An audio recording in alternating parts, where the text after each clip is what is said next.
Hello, everyone. Camera's changed from the other day. Love to know where that light's coming from. That glare. Excuse me. So, hello and welcome back. It's been a while. So, something different today. Not sitting playing games this morning. I was going to do this last night, but didn't get round to it because by the time I got settled, it was rather late, and I was like, "Ugh, I'll do it tomorrow. More time, less interruption, and we'll take it from there." So, I say we're not going to be gaming the day. We're going to be doing something different. My desk's a shithole. Not much I can do with that. Because I need certain things where they are. But we should be alright. I'm just going to have to juggle things around. Like them, put them over. So yeah, some people know obviously I do have a thing for trains, models. I do like visiting trains, like the heritage stuff or the museums. Mainly my boys right into it. Our Theo loves them, but our Grace likes them as well. So yesterday when I was up at signing on, I popped into little plug here. Our local bricks and mortar train shop, which is Durham Trains of Stanley. Just popped in there. I popped in a few weeks ago there with Theo, top bloke who owns it. Because I took our Theo and was having a bit chat to him like the other couple of weeks ago. When I had him, he gave him a free train. It was upstairs in his bed because he sleeps with it every night. There was no motor in it. It was just like a dummy carriage. That's all it was. I can't remember what it was. I can't remember what train it was. God, I don't know anything. There's only certain trains I do recognise it. I don't know.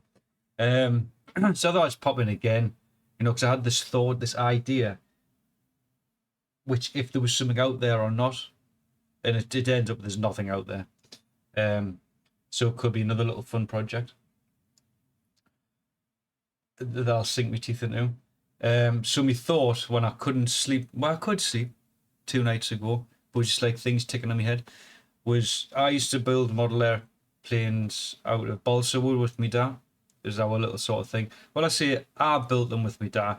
My dad built them. I watched. It was like a supervisor. The typical, I'll do it. You never got a chance to do it. So this is why a lot of these things I'm doing, like with the model trains, this is me getting my chance of doing it, but getting the kids involved, like the N scale railway. The kids were involved with that. They laid the grass. They chose the grass. They helped build the mountain. They decided where the river was going to go and helped cut it and paint it, and they had a lot of input into that. And they will when we move and we do the bigger train set, which obviously I want to stream that as well when we start getting around to doing that. So yeah, I just popped in just to say to the guy, I've got this thought. Like I used to do the model, the balsa aircrafts, and wondering if there was something out there for like train stations, train sheds, buildings, anything like that to make out of balsa with the model plans. And he said no. He says British Rail sometimes have stuff, he says, but it's very hard to get anything out of them. Which is a shame, but then that conversation led on to a new till that they were getting, which because it was a computer went over his head. And to be honest, that's something we worked out.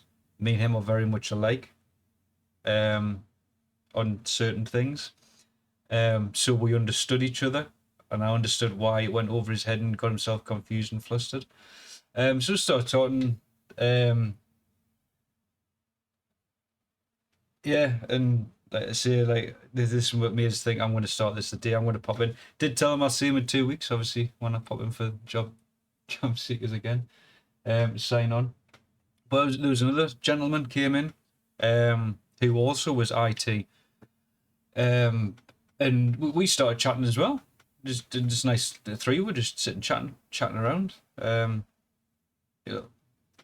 Like you would do in a pub, really.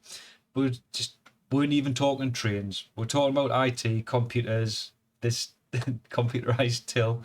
I mentioned about this, what I've set up, this DCC EX Plus train controller, which obviously I'll show in a bit, for the kids. And really, I built this because I didn't want to spend hundreds of pounds on that. The kids will probably go, nah, not bothered in a few years' time. Where because I have that many Raspberry Pis, Arduinos, electronic things lying around, it was easy to build because I had that here. It's not like I had to invest. The only thing I invested in was a motor controller. I didn't have one, and that was only about 20 quid. And that was a couple of years ago I did that. And with this, means like the kids can use a tablet to connect to it and control the trains and pick the trains and things like that. It's really good. Obviously, I can show some of that in a bit because it's got the web browser, and that's where the Raspberry Pi comes in, because that's basically the web browser, the web server to host this information. And because of that, it makes life a lot easier. The kids love it, you know. So I was telling them about that, and then the gentleman who came in, that was IT that we were talking to, that I was talking to as well. We started talking, and he was telling us about his impulse buys, and he spent $4,000 on a car. And it was a Thunderbird, in a 1966 Thunderbird. He paid $4,000 for. So he said that what he's doing, and he has a YouTube channel, and they're building that up on the drive. So I told them about this stream, like, it is gaming, but obviously you're going to do other things like the miniature painting when they finally come. Even though I've got stuff upstairs I could do, I want to start this stream with the Kickstarter of Marvel Zombicide. That's my key. That's my starting point of when that comes, that's when I'm going to start doing the painting. So he gives us his business card, pedal box, and I said, well, I'll mention it. So I'm not a petrol head by any means. Before I go to that, I'll show you. This is the Durham Trains of Stanley website as well. So if you are interested in trains, like, you know, it's always good to put money into your local stores instead of these big super retailers. It's a one-man band. He's been doing it for 17 years. Let's say, nice bloke, really nice bloke. Very knowledgeable. He's been in the trade 17 years. Very helpful. You know, I can't say a bad word about him. He's spot on bloke. So Aid, who does Pedalbox, which is their channel, is all about cars. And he said basically, and let me find it. There is the 1966 Thunderbird. See if I can fire the video up. But mute it.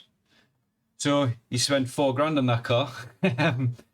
And he's going to do it up. Obviously, I've got it muted on my stream. By meals, jump out, see, have a watch of them. Pedal box, it's the guys. And literally all they're doing is doing up cars on the driveway. So he says, like, that car that he bought, the Thunderbird, worked, engine fine on it, you know, just needed a bit more work done to it, and done up. Which if I skip through a bit, obviously you can see they go pretty much in depth. Again, very knowledgeable guys when it comes to cars. And he wasn't even in for cars, he was buying some second-hand train stuff. But you see, we got talking, and we're there 2 hours just sitting chatting. But he's saying about this car, that the amount of rust that was in it was like a maraca. So there it is there, Stop the Rot. That'll be that one. So they're busy doing that at the moment, which has then became a kit car. That's what they've been doing.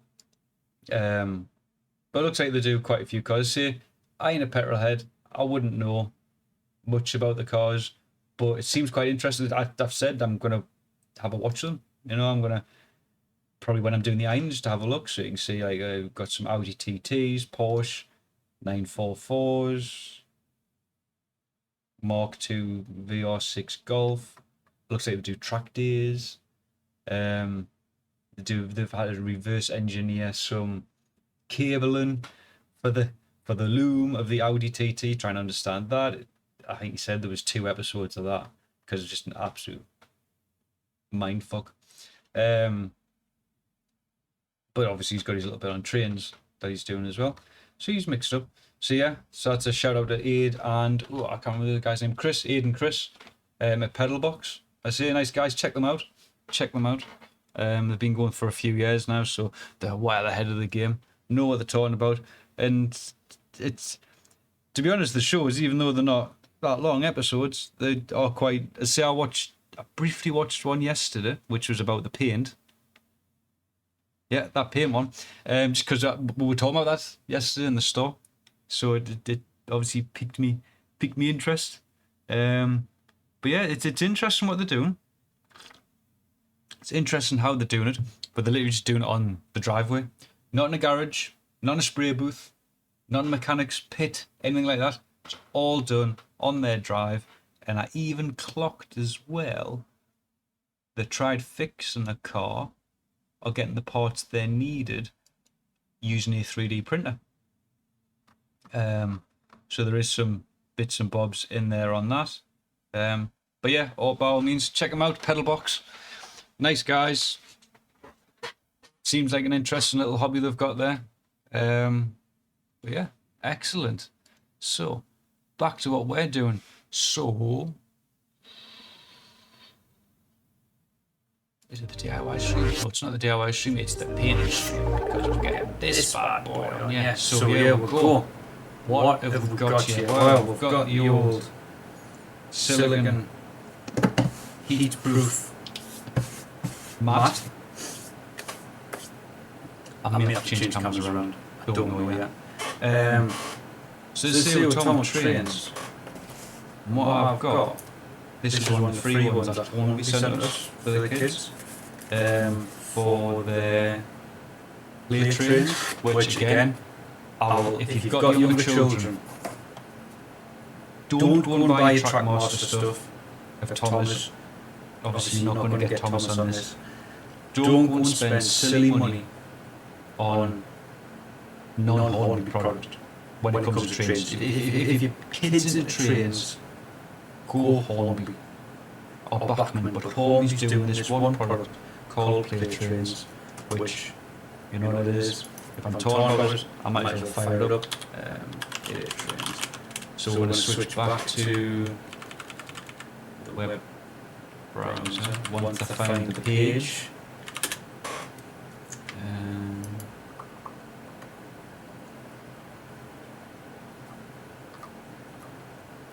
Let's actually do that. So I'll keep that window open. So yeah, they've got this product that they released a year or so ago called Play Trains. And this is designed for the younger kids. That's not the one I wanted. Might as well just navigate it properly. What they've done here, I was watching the TV show about like Hornby and Scale Electrics and Airfix and things like that. And that's where I came across it. I never ever managed to get to the Play Trains front end from their site. I can't remember how it did.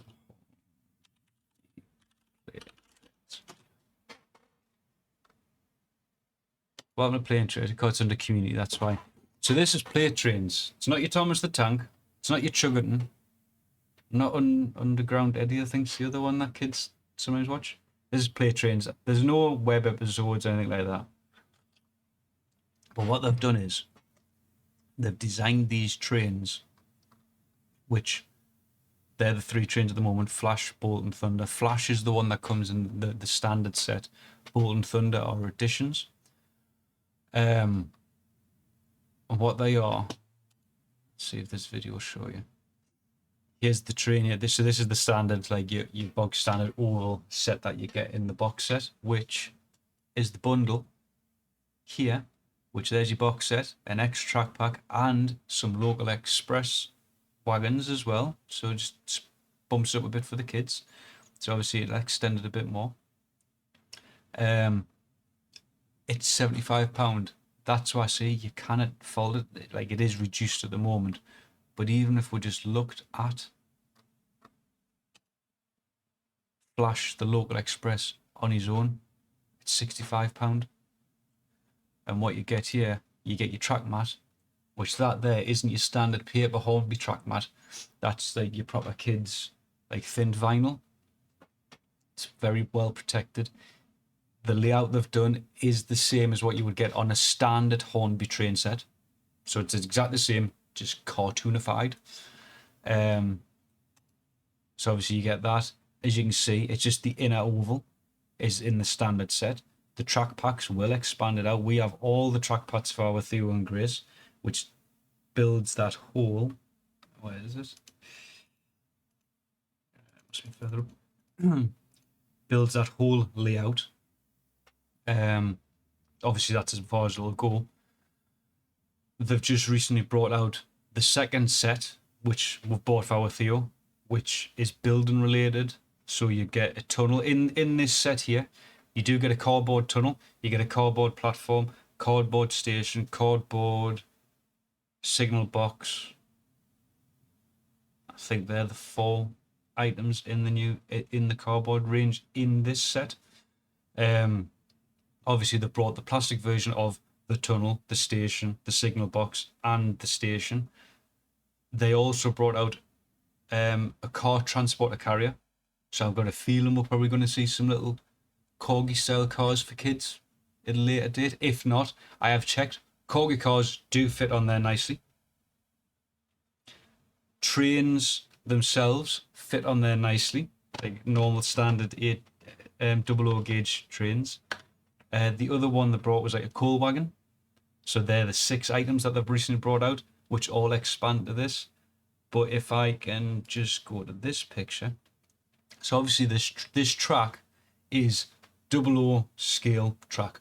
The same as what you would get in a standard Hornby train set. Exactly the same. Obviously no power running through this plastic rail. There's the cardboard tunnel. The new tunnel's a lot bigger than that. It's a bit more detailed. But yeah, it's standard HO scale tunneling track. So what your kids can actually do is, if you have train sets, if your dad or your granda has train sets already set up in the loft or somewhere, the Ben can take this train, put it on that track and use it. Because what they do is, this little yellow controller, there's a yellow and a red one. It has 2 settings, an A and a B. That's how the trains are set. It's all radio frequency, it's either A or B. So you can't have all 3 trains running at the same time. You can, but you can't control them individually, if you know what I mean. And all this controller has, if I can zoom in on it, yeah, you can't. It has a stop, a forward, a backwards. It has the audio for like a train station itself, which will play through the train. It has the train sounds themselves, so as it starts speeding up, you hear it speeding up. It has the whistle, it has the horn, all controlled through that little controller.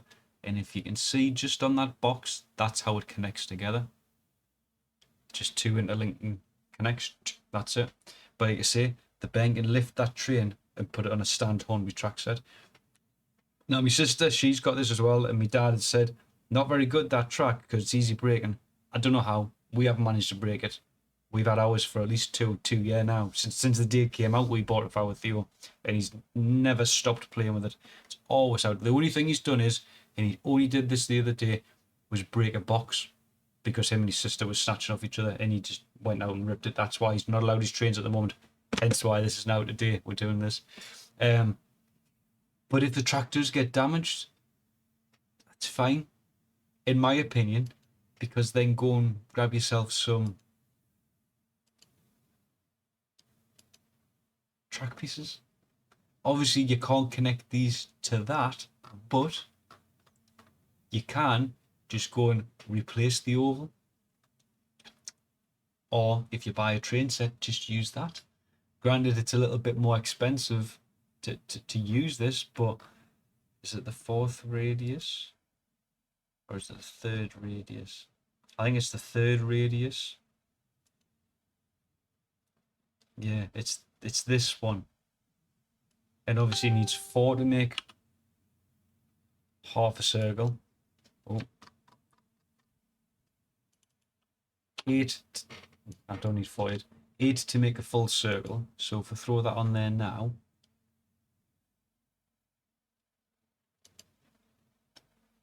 what we've got in the cart there, just to make the circular parts, you're looking at 34, 35 quid. Then all you need is 2 straights. So we'll go silly. We'll buy some long straights.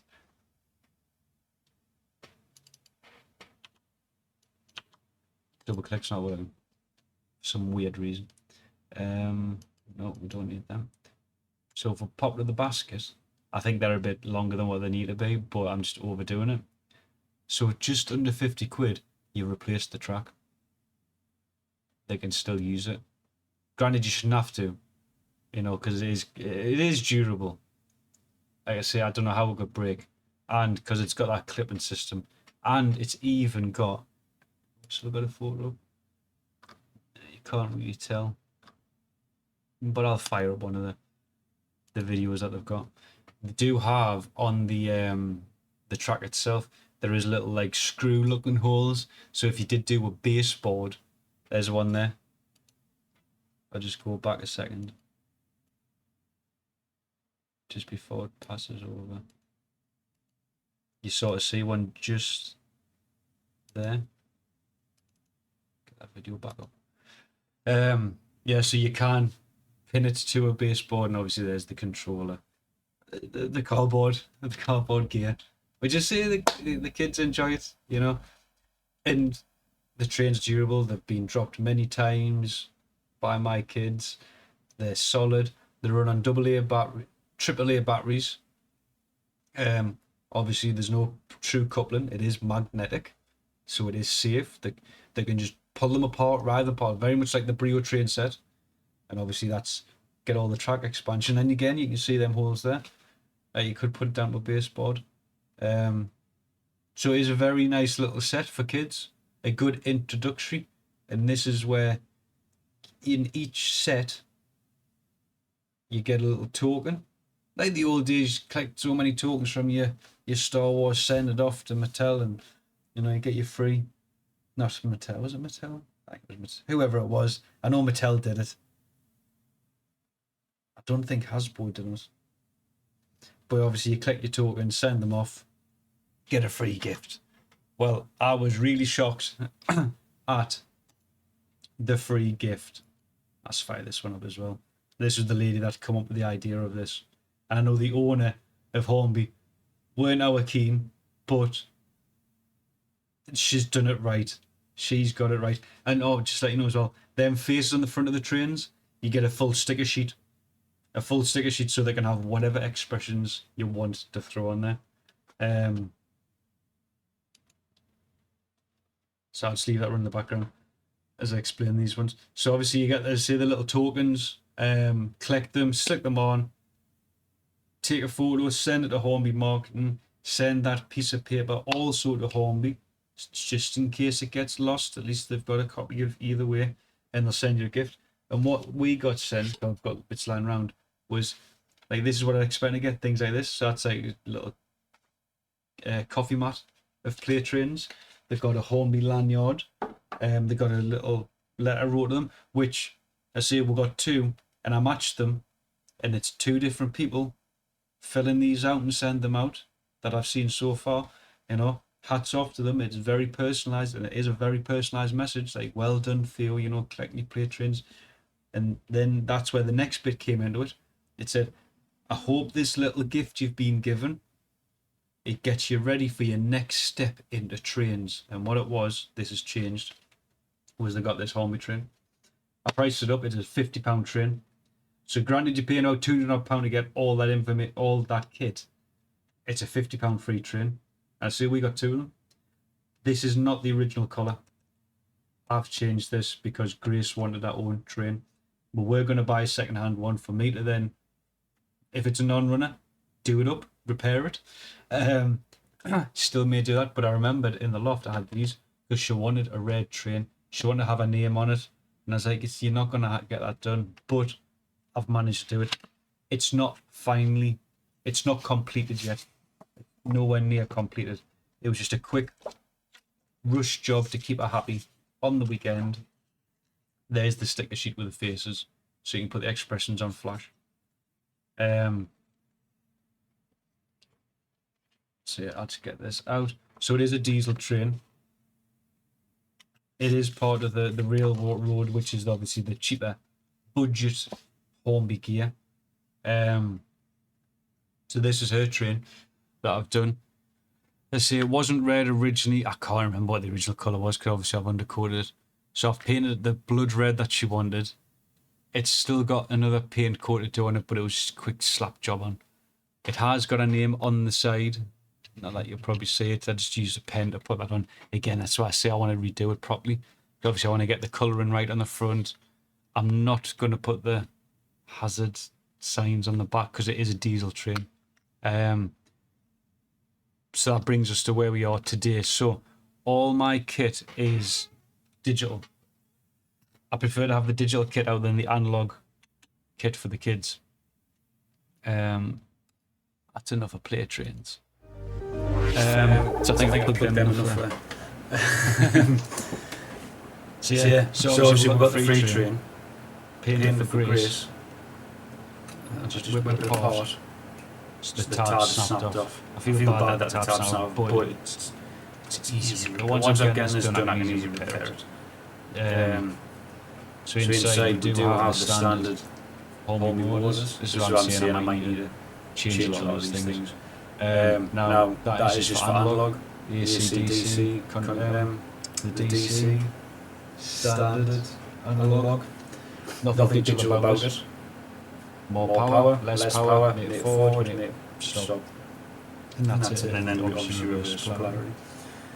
So we're going to convert that by adding this chip, which this is, again, I knew I had a few of them dotted around from years ago when I bought the Fowl Connor. But this one was attached to a turntable that I was doing. But then I couldn't be bothered with it. Something happened to the turntable, I can't remember what it was. So I gave up. And abandoned that. But I noticed yesterday in the loft that was there. So I thought, right, because it's not the greatest chip, it's not, I can't use it for function because you only need 4 wires for this, which is the red, the black, the orange, and the white. I think it's white. Yeah. They're the only three colours you need for this. Red, orange, grey, and black. That's it.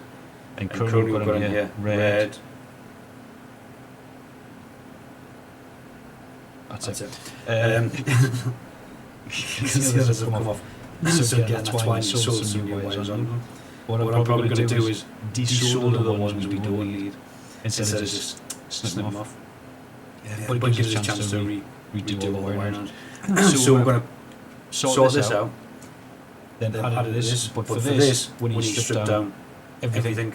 The motor needs to come out, we need to take the capacitors off, we need to desolder all the wiring, we need to take this motor clip off, everything. Now I do have the Hornby guide next to us, which sometimes I feel it's a bit overwhelming at times. That's why I'm not going to show you that. I'm going to follow that. I'm going to show you on this. I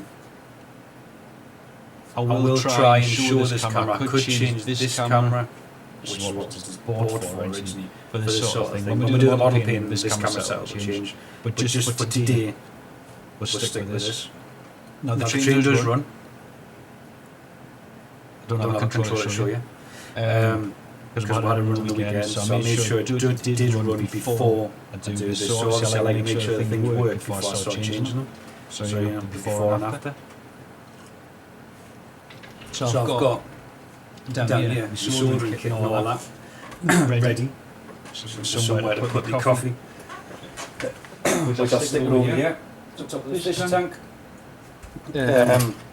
So I think what I'll do is I'll start off this by move everything over. I don't think there's screwdrivers today. I know I did the other day when I did some fuse stuff. I'm just going to check this chip out first. See what's missing. So we've got the green and the red. There is the blue still there. So all you do is remember the positioning on which we work, and see where they came off. So we do need red, white. See, this cable might be a bit too thick. Yeah.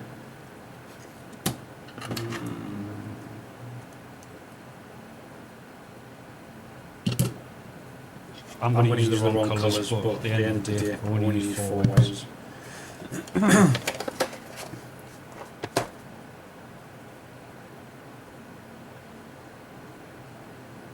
So what I'll do is I will get my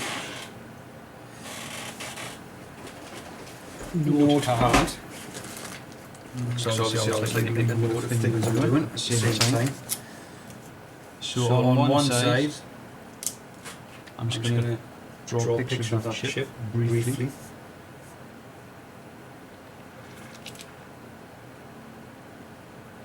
Let's see where things are. So we've got red, blue,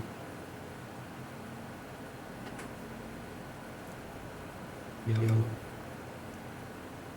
and then an initial colour.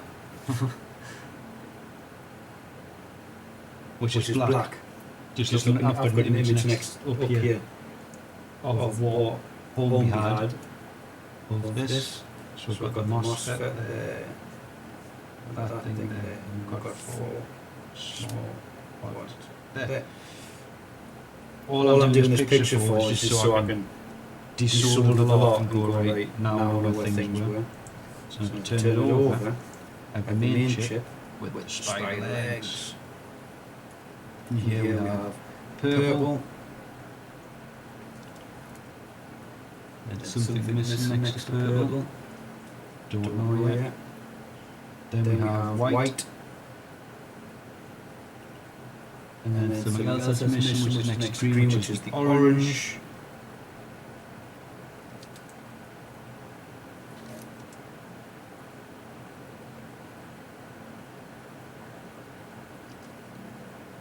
And then we have the green.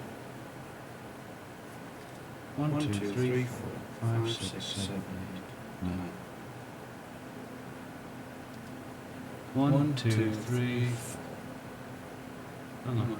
1, 2, 3, 4, 5, 6, 7, 8, 9. Yeah, so there's 9. Just double checking that we've got the right amount there. So the missing one is grey.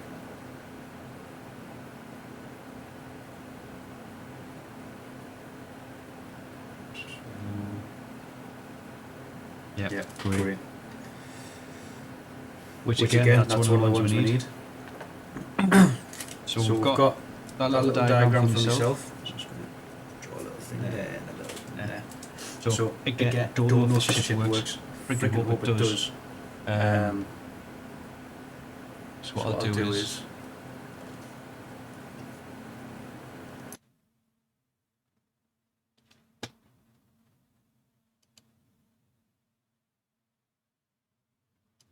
trying to work out what's playing. I can see something coming through. It has been for some time through the video capture. Because I've got nothing playing.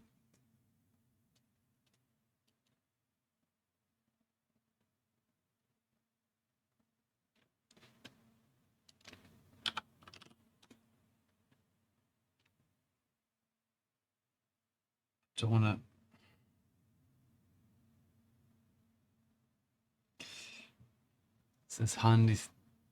This handy hand. I don't like them sometimes because I feel that they're a bit too rough. There it is. Stick on the wires, make it that way. It's not going to go for. We'll leave the red one on. So yeah, we've got the diagram that we need. So the new ones we need is the grey, the orange, the black, and the red. So we have the red, we have the black, we haven't got an orange and we haven't got a white. Sorry, we haven't got an orange and we haven't got a grey, but we have a green and a white. I am missing one of these and I don't know where the hell they've gone. But no worry, because it doesn't matter which way these go around. So I'll use them. Let me get my strippers, just make sure the wire's all right for what we want. So I'll pull a bit off.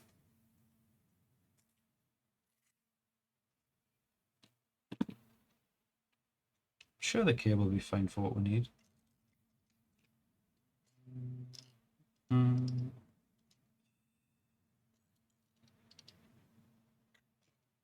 Well, yeah, aye, that's fine.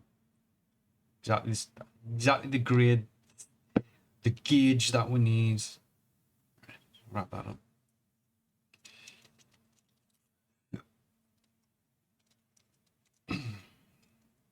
And so what I'm going to do is, because that looks adequate for the amount that we need off-wise, I'll prepare these cables now.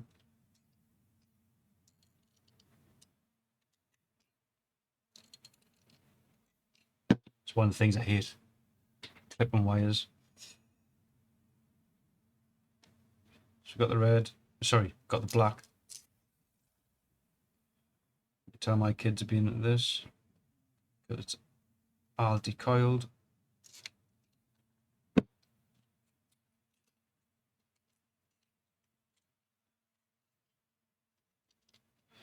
We've got a red. I'll keep putting them back in this box. Missing ones in there. Blue.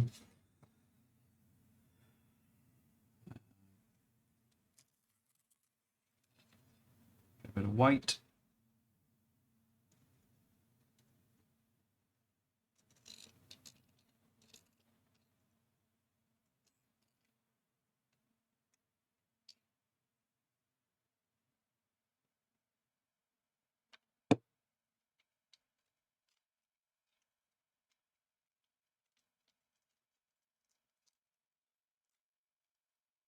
And a little bit of this one.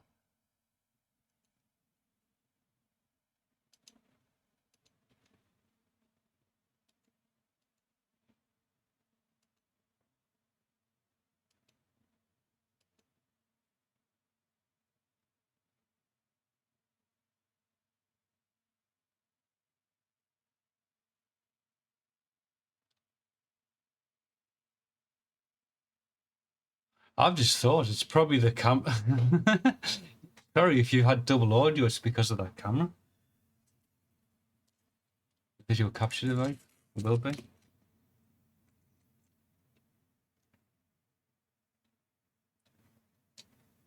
Told you, poor man's stream.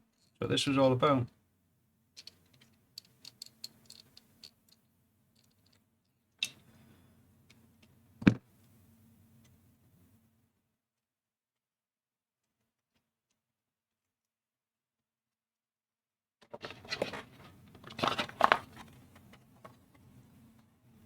No, there is still one missing.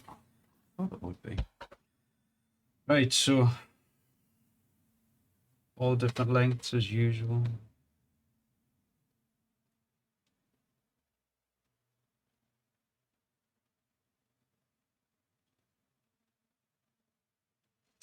Which is fine, I can cope with that.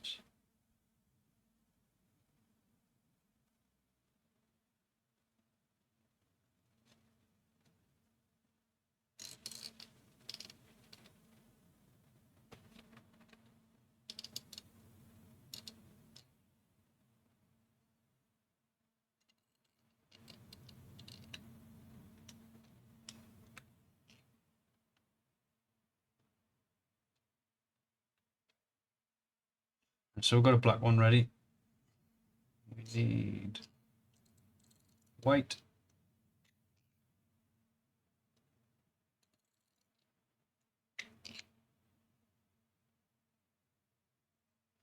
I always like to twist the ends. I don't know if that's a true thing or not. I just want to let people know I ain't the greatest soldier. I ain't great at electronics. This is just a little hobby, trial and error. That's why I enjoy it. It's tinkering.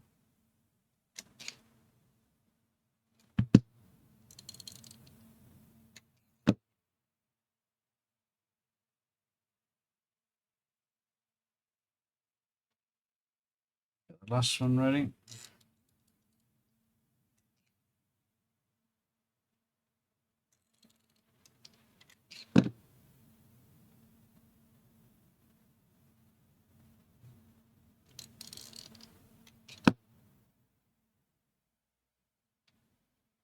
So they're already coiled. We will be doing some gaming today though. We'll do that in a bit. Back in the old Diablo. I just want to get this out of the way first. Show you what I'm doing, what's going on. Right, so I don't need that anymore. I am going to try and actually clear some of this, because this soldering iron is a bit OTT at times, because it does go to 400 degrees, which we don't need that, but sometimes I always just ramp it up. The iron out. Get the iron plugged in. Again, because my kid's been at everything. There's my solder I'll be using. Power that on, get it charged, get it heating up. Got my sponge all wet. Tip needs clean, so we'll get that cleaned up once it's warmed up.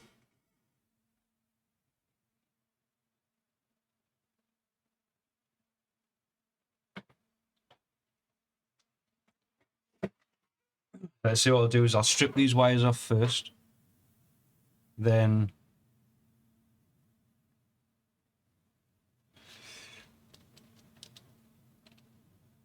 I'm just trying to think of something here. So the orange will be green. Yeah, green, and grey will be new white. Just a shame I haven't got wire that I can use. The other wire I've got is a solid core, and I don't want to be using that. So yeah, that's all we need. 200 degrees, doesn't need to be that high. So that's the green one off.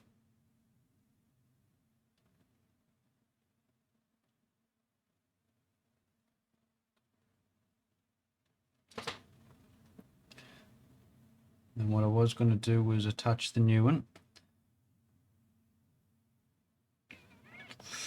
which, yeah, I'll get these tinned up first.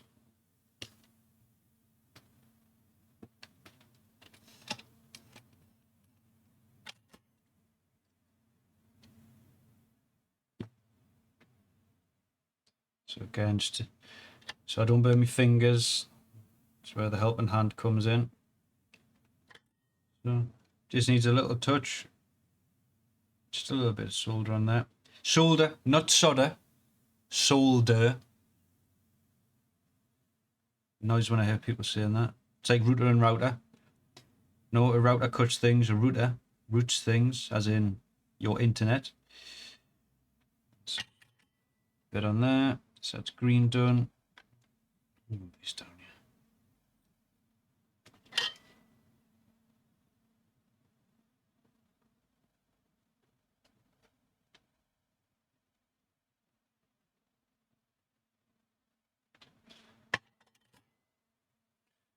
Red done.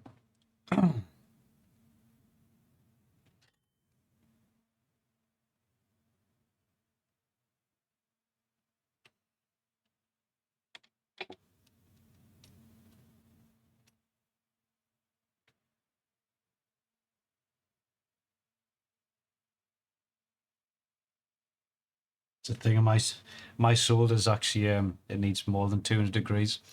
I'm trying to whack it up at 300 again. I'm sure it's something like a 360 heat. Yeah, I've just hit 360 and melt straight away then.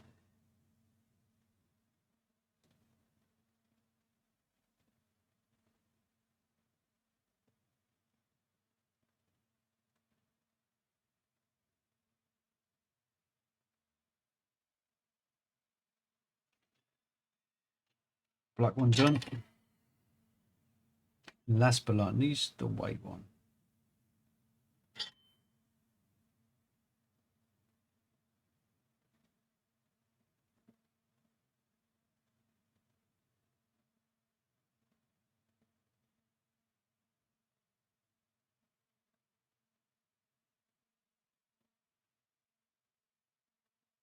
Not happy with this white one. Its cable's just sprayed.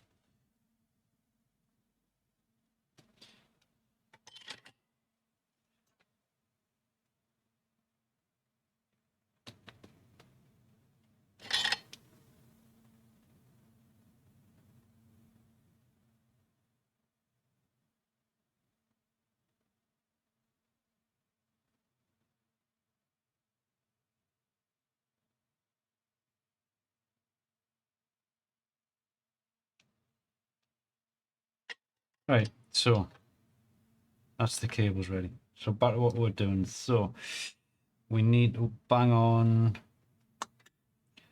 I'm using grey as the orange.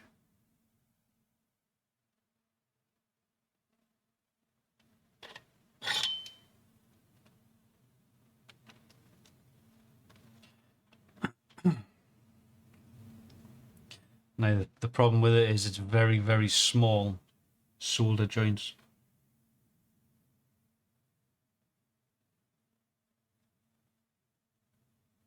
And they're bloody delicate as well.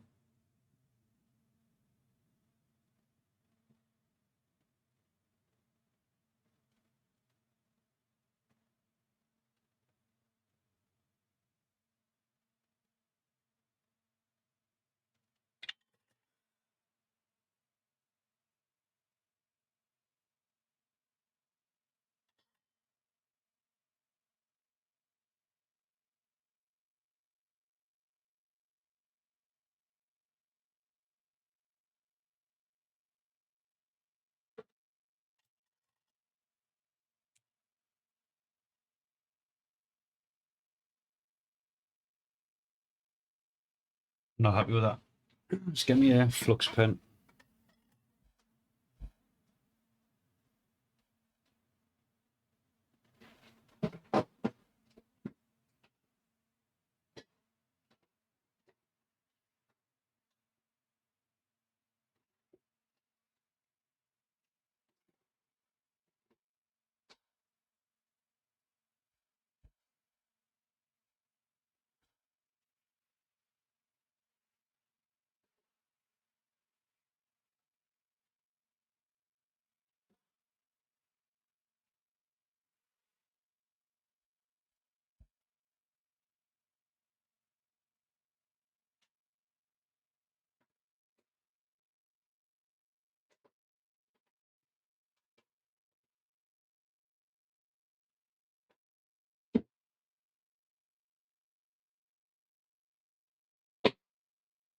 Can we flux pen?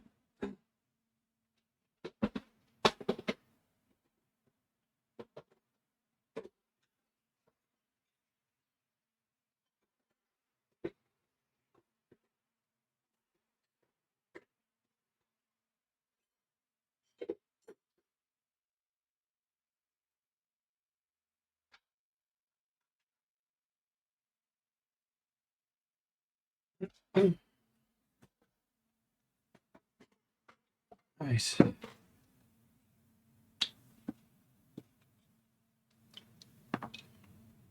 This stuff is awful. Old flux. Let's whack that off again.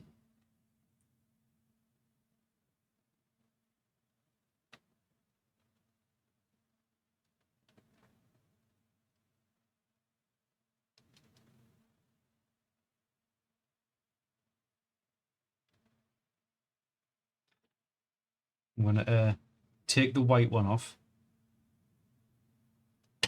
because I can.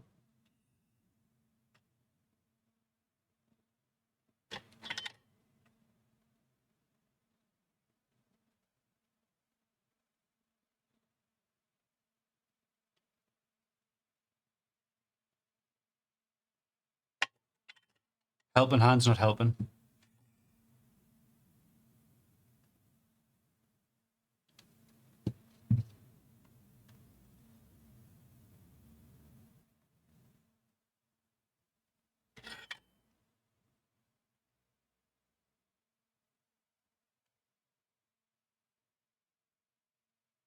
All right. Try again. A little bit of flux.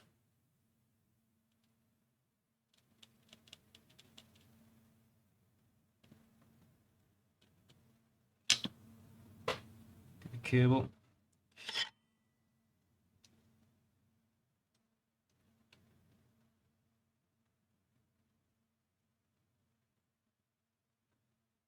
Much better. Much, much better.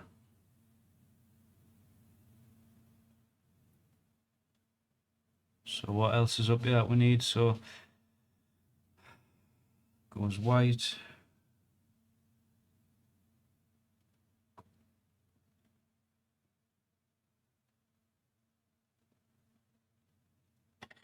Strip that purple off.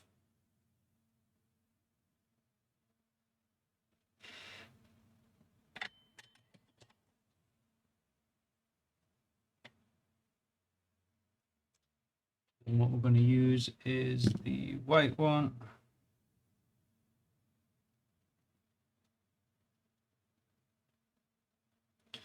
Again, a little bit of flux on there.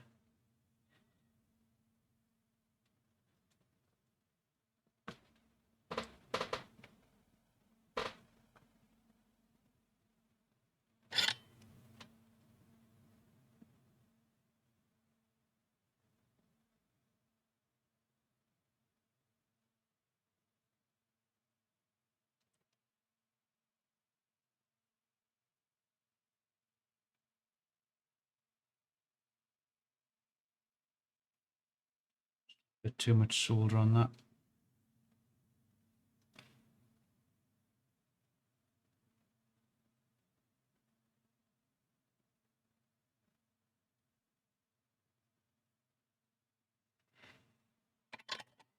And that took hold nicely. So then whip it around.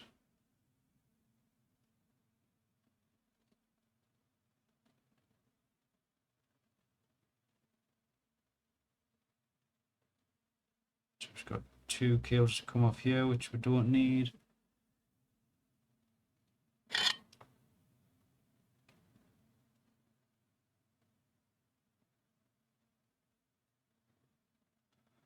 So that's the original clip gone.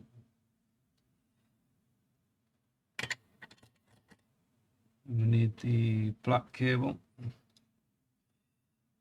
It's going to go over here.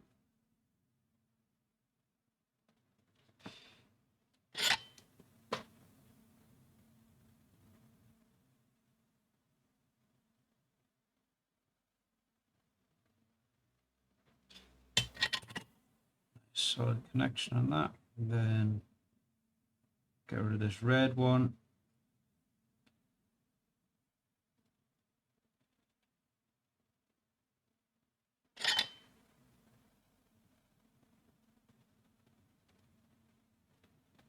Stick the new red one on.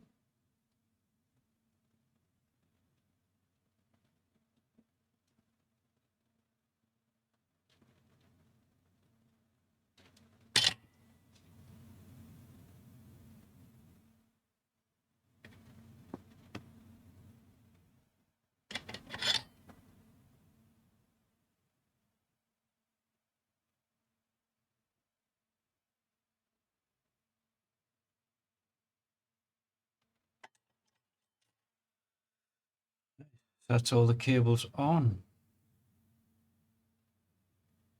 Not the greatest soldering job,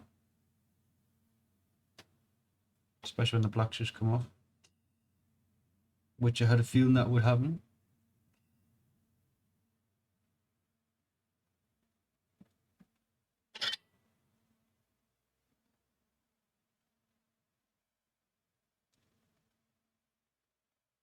There we go. So, soon I touch it, it comes off. You're good.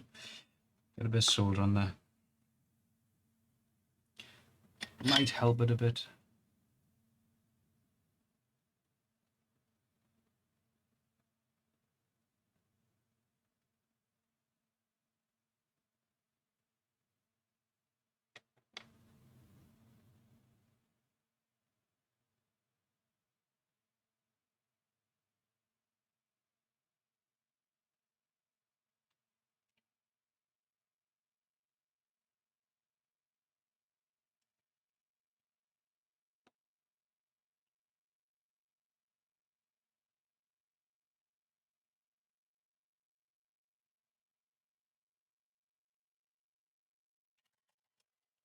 Yeah, then what I'm going to do, wrap some insulation tape around it. See if I can protect them joints a bit more.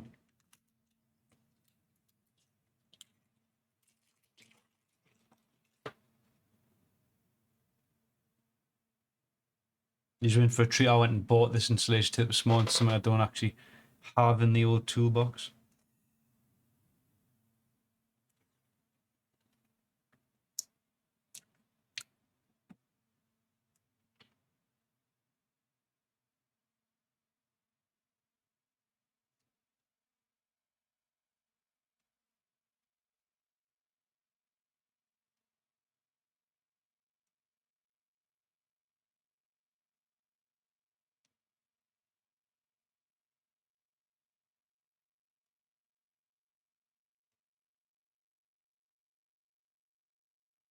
Black one's come off again.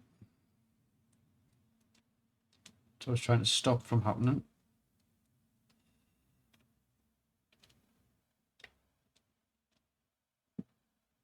Let's just check something here.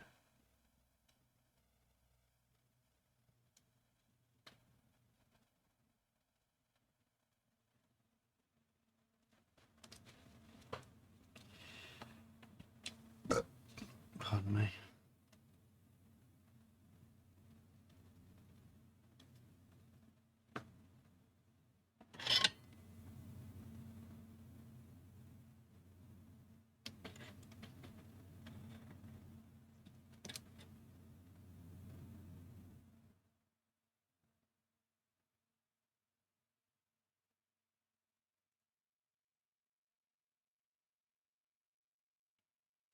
I've got a feeling this chip's going to be knackered.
Well, that'll last like. No, didn't. 2 seconds while I check this chip out.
I think the copper strip's just gone. It's got nothing to grasp onto.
Yeah, I'm hoping I can keep that in place.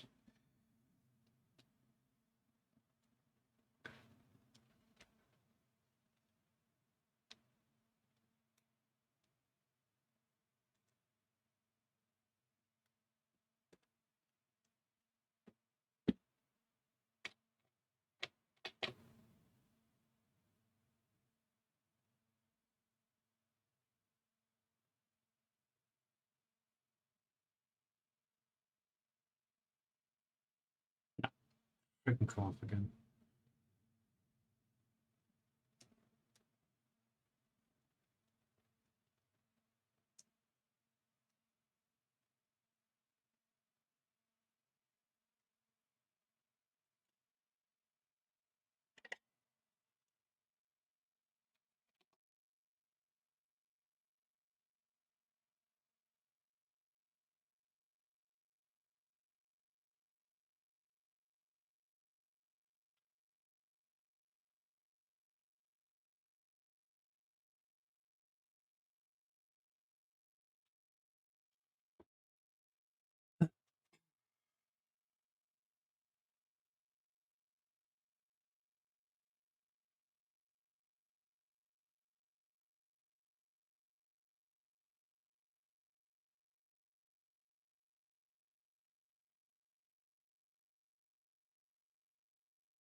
Now where that wire's gone.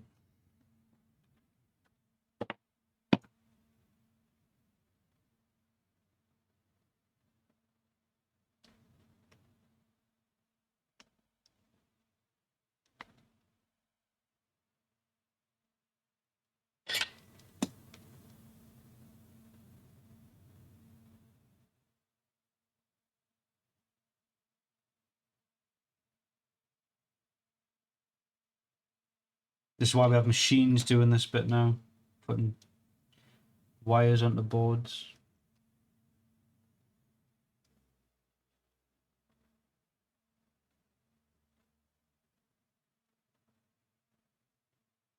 No, I give up with this chip. What I'm going to do is going to get a working chip that I know works. This thing, it's shot. There's no way I can get that back in there. Alright, so I'll go and grab another chip. Bit of a waste. Now, it's only got to repair the chip first by getting the wires back on there, which is a shame. But see, I'll be literally 2 seconds. I've got 2 chips instead.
So we're going to go a safer route with this one, because I do have the cable loom already, which is a matter of cutting wires down, and it means I don't have to splice the cable up of the chip. At least it's then protected, and we've got the proper colouring as well. So I've got the limited edition collector's item 8-function logo Hornby chip, which this is basically what we were using. The reason it's limited edition is it's got Model Zone on it.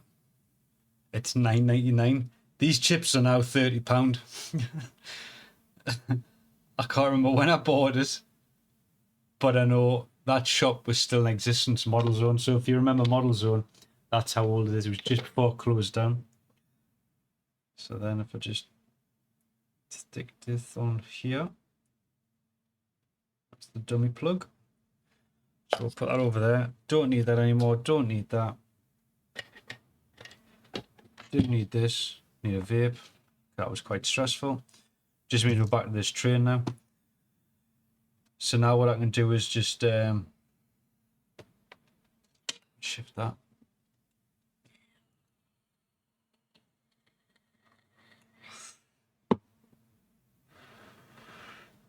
Get on to dismantling the train. So obviously we've got the train. We've got the motor still on there. We have 2 capacitors and a hidden capacitor as well. So just quickly going through this again.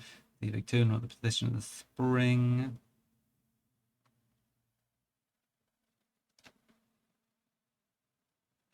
So yeah, there's a spring on it that we need to remove.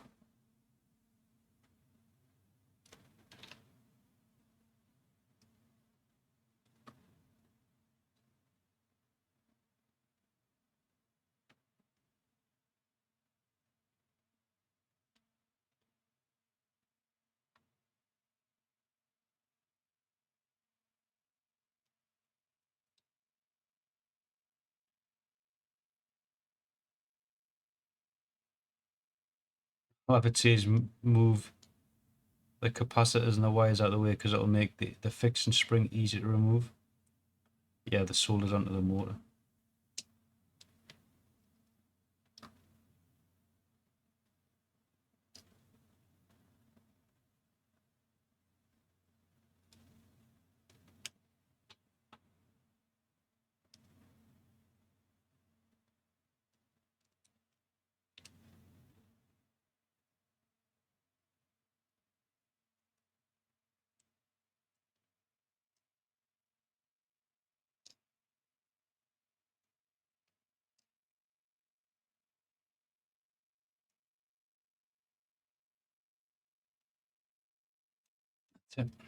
Right, so spring is off. That was a pain in the arse.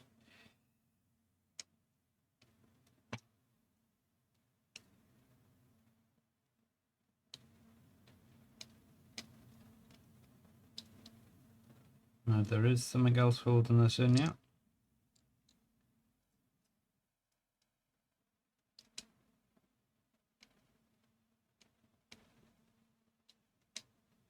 And it's certainly not them wires.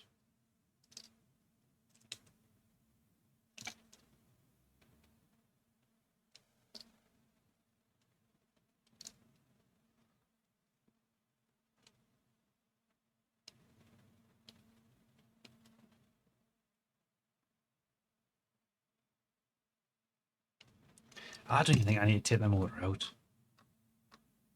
They just take it out for ease. It's literally all they do.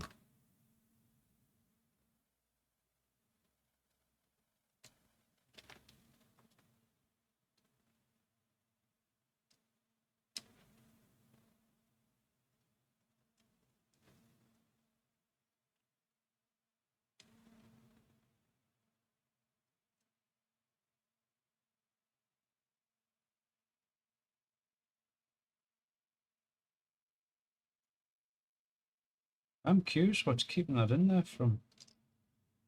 Can't see it being that back bit.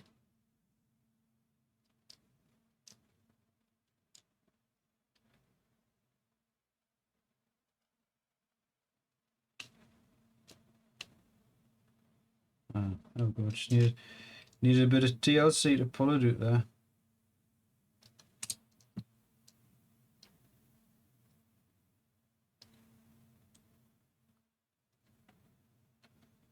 So first off, let's desolder some bits.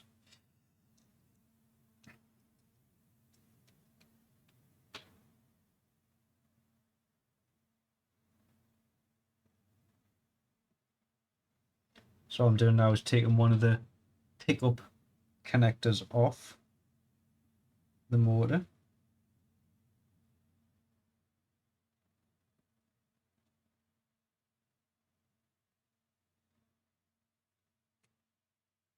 One off. And over there.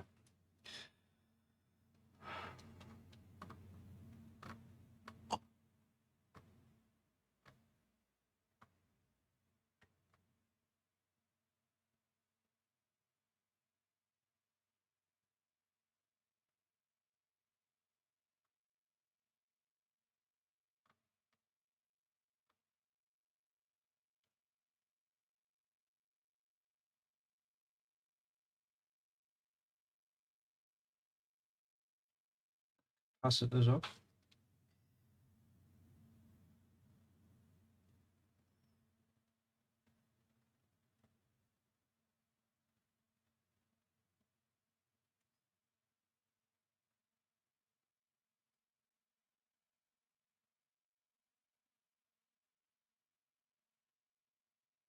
They didn't through hole that over.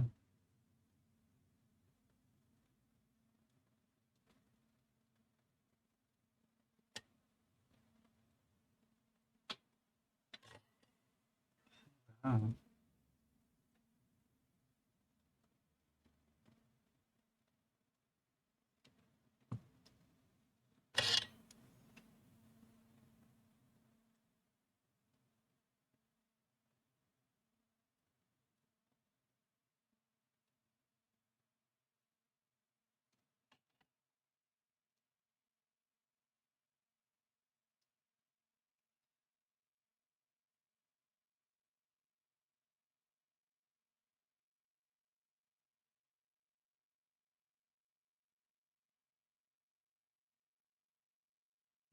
They've through.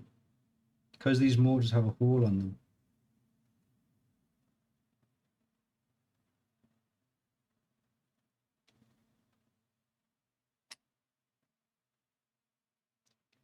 That's what they've done, they've through holed it.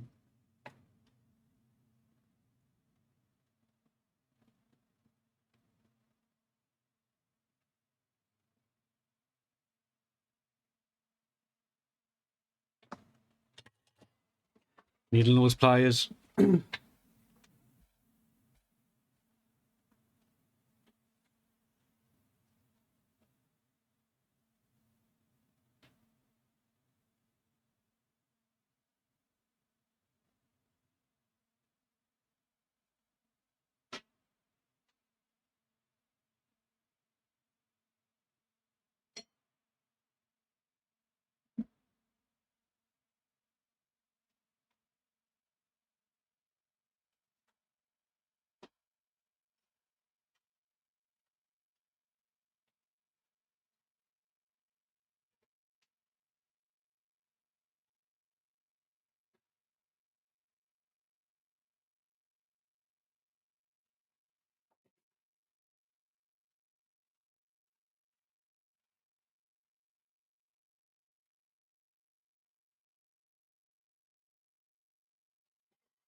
Which of course are not where I keep them. So try a different way.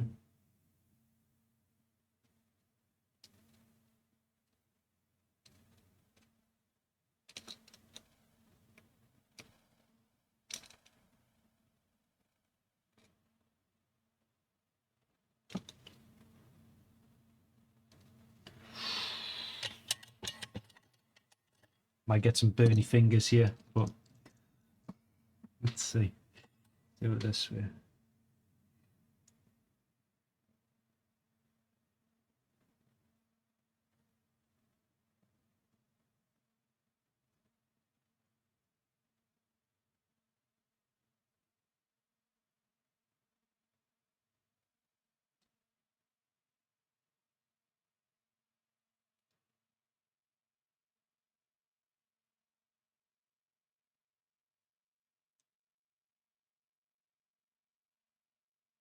And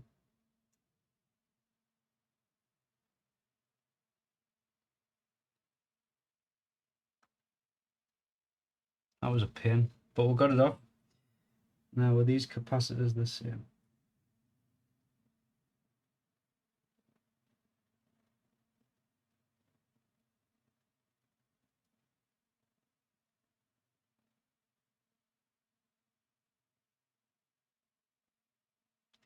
Can't have through all these. It's two.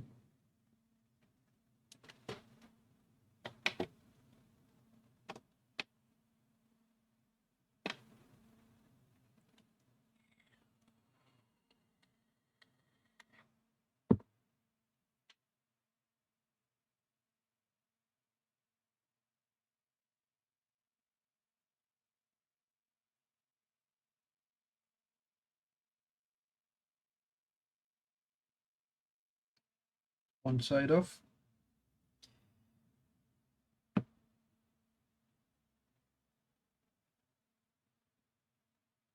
Yeah, one side was through hole, the other side wasn't.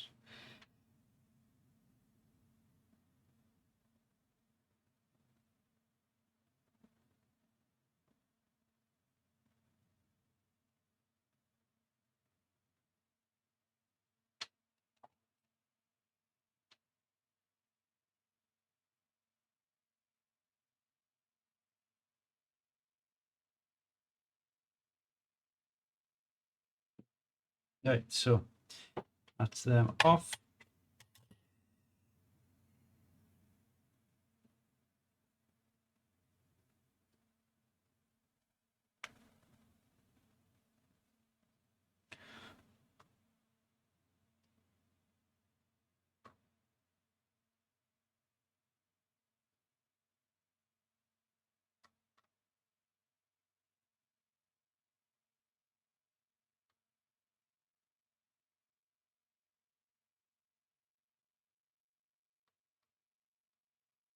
That's the thing though, we end up using one orange capacitor, and these are bloody joined, aren't they?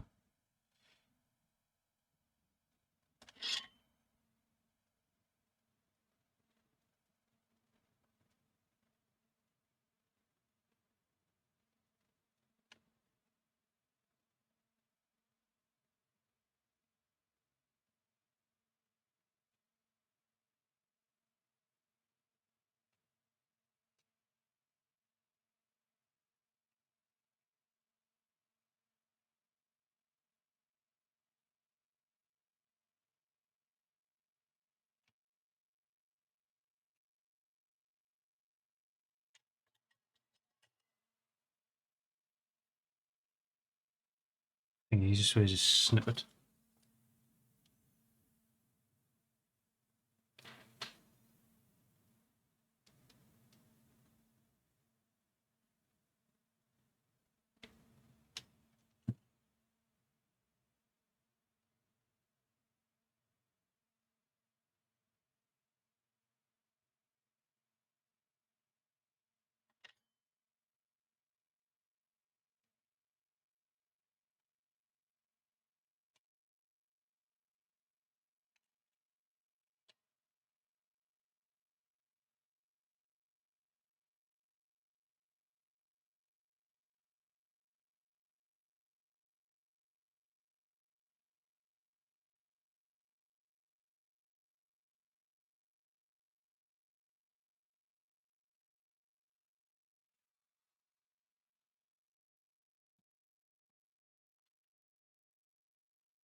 There we go, protected them. Two capacitors. Probably end up using the long-legged one, because it will help a bit.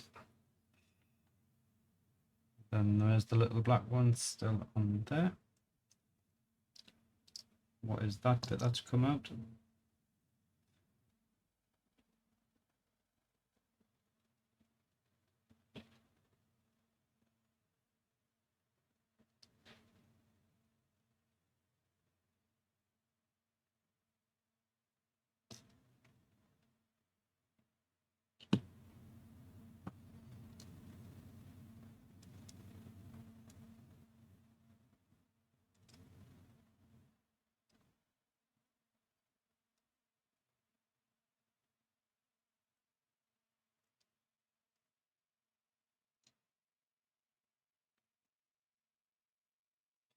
All right, so now it's to the decoder, which we're not using the decoder, we are using this. So I said earlier, we don't need all the cables, so we can cut a lot of this down. So that's in there.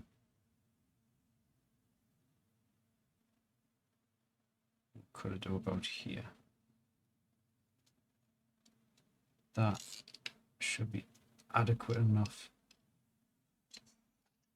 Don't know why I used that, I should just use snips. There's that. Right, so all we need is the black. So get the black one out. The orange.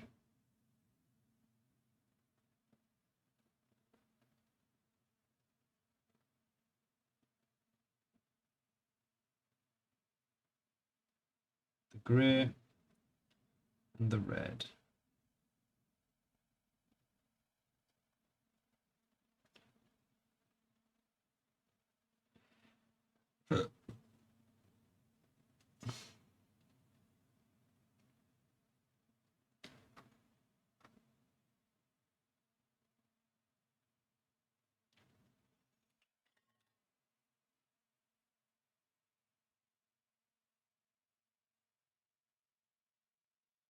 We need the other ones. I'm just going to take them off. Create a bit of space in the cab.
Right, so we have that bit ready.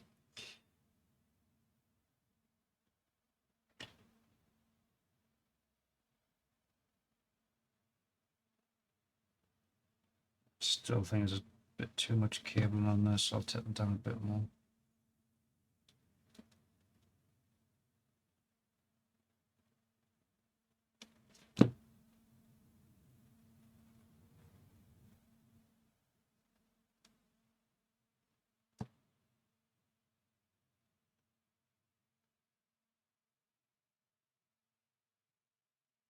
Again, we'll need to get these tinned up.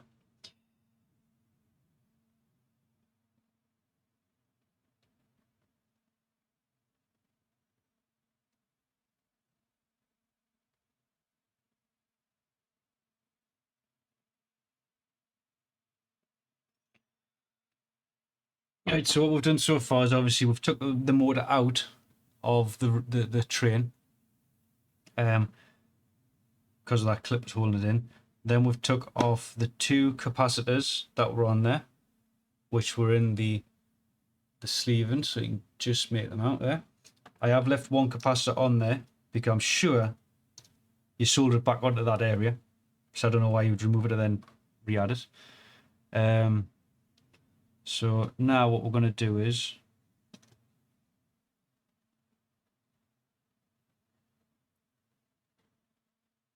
tin these wires.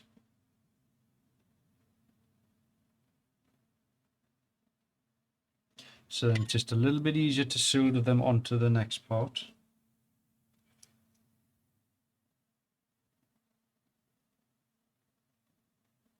Just a little bit of solder, that's all it needs. Doesn't need a massive amount.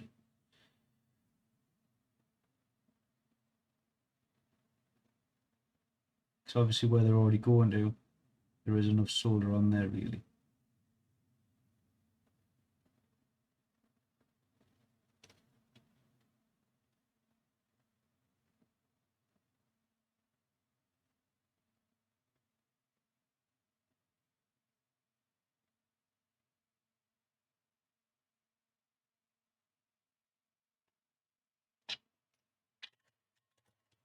So the first one is on, I'm guessing the red's the positive. We're going to pretend red's positive on this motor just because there's a red dot on it.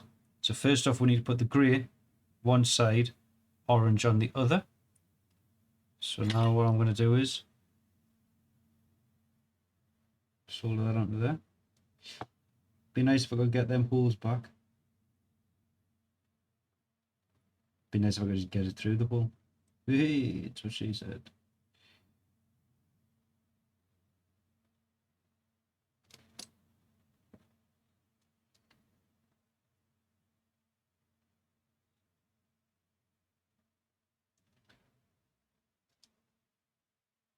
One done. Back, see the hole on that one.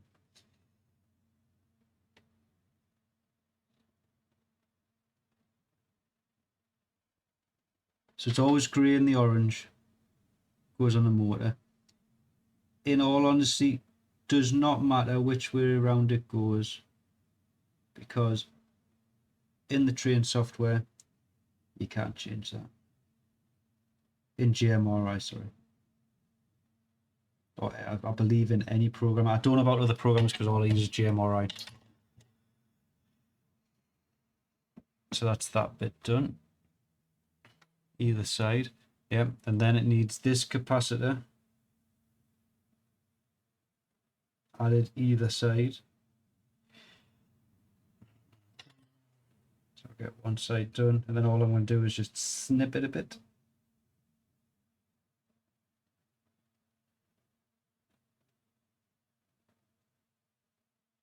What do I need to? Can I just... Nah, sorry. I say try and get it tidy, get it through the hole again.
Button. Snip off the excess that we don't need on there. And that is that cable side ready. So next what they do is, on their guide, obviously I've got this pin connector.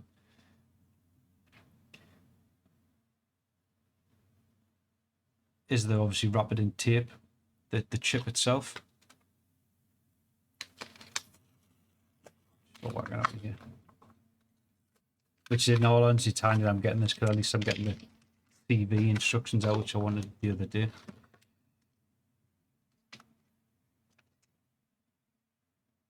You could just stick straight, but I'm not going to just yet. We'll wrap the installation tape up in a bit.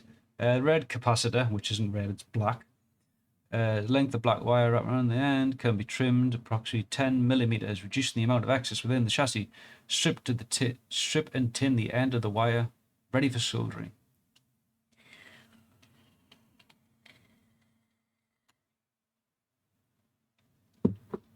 Steps 70 and 89 require precise soldering inside the plastic chassis of the model. Great care must be taken not to melt the damaged chassis. Solder the red capacitor back on the locomotive pickup. Well, that is why we did not remove it. We kept it on there.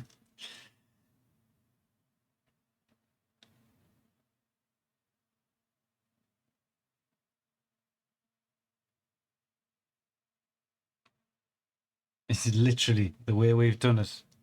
Is what it tells you to do in steps 70 and 89. This is why I said if I do this, at least I can show you how to do it.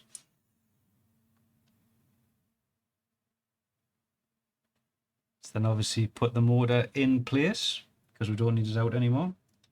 So if I get that back in there.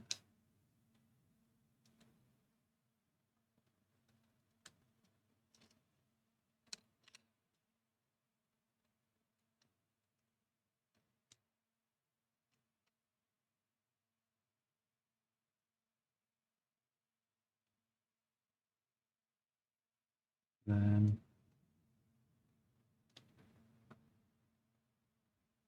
get the fixing spring.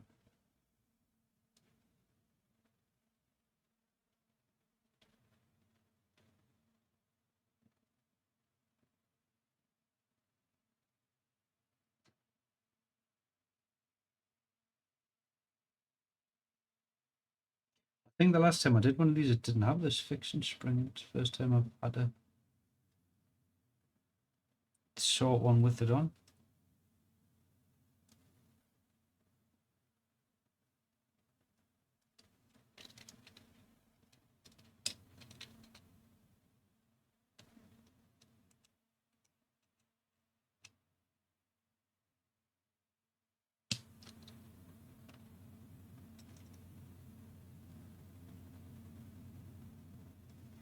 That's in either side. Coolio.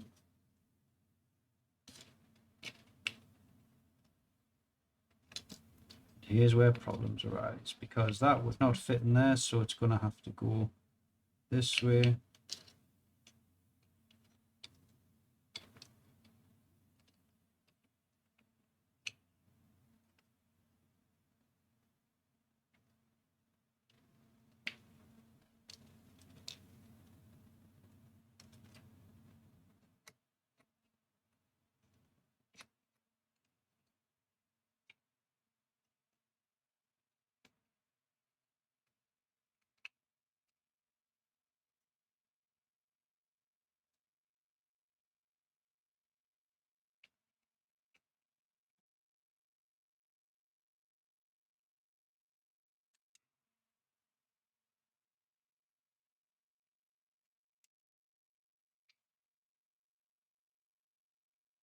So there's something springing it back up, but I can't see what.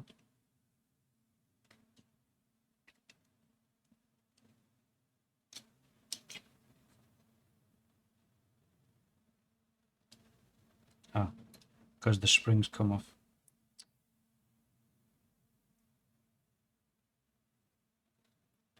God, I got it the wrong way.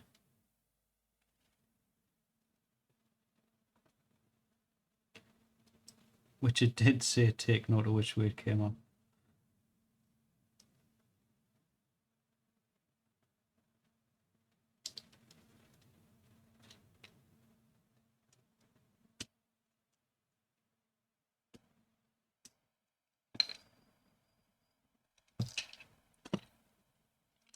Try again. Better. Right, cool.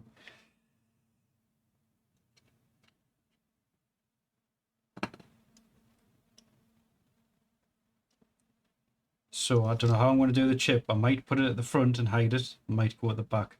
Haven't decided that bit yet.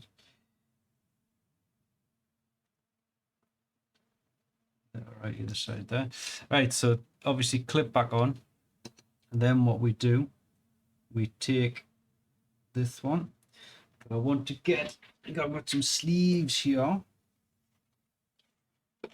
Heat shrink sleeves. Got a red. And I've got a black.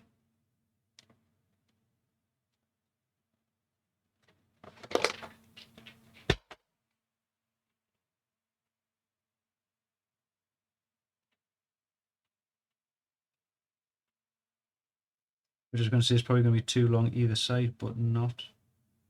It's not, so all right. So what we do is we take that one.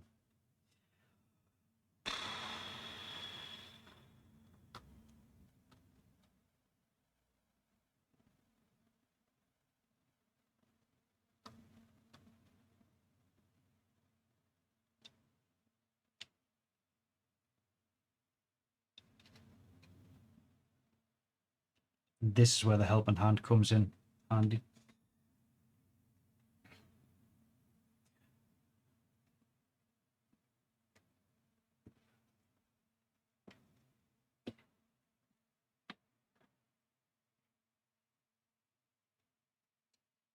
Which it's not going to come in handy for me to do.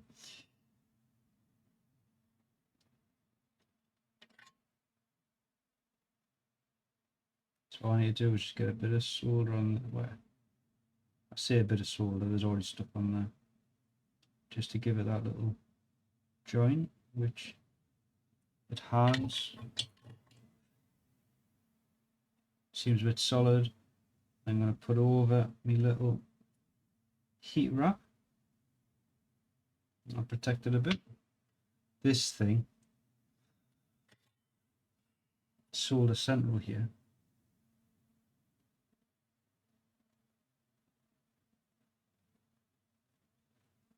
Clean most of it off.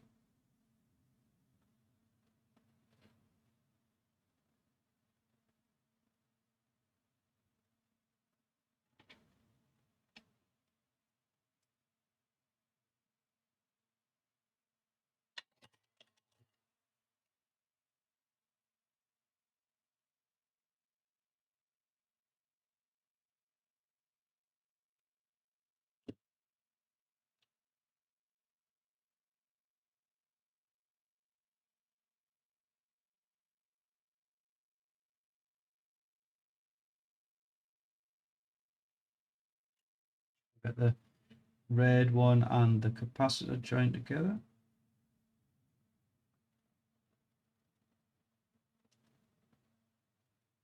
Fucking hot.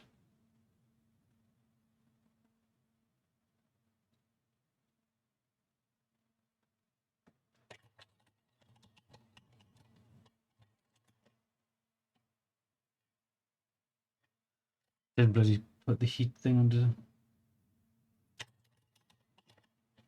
the little heat sleeve.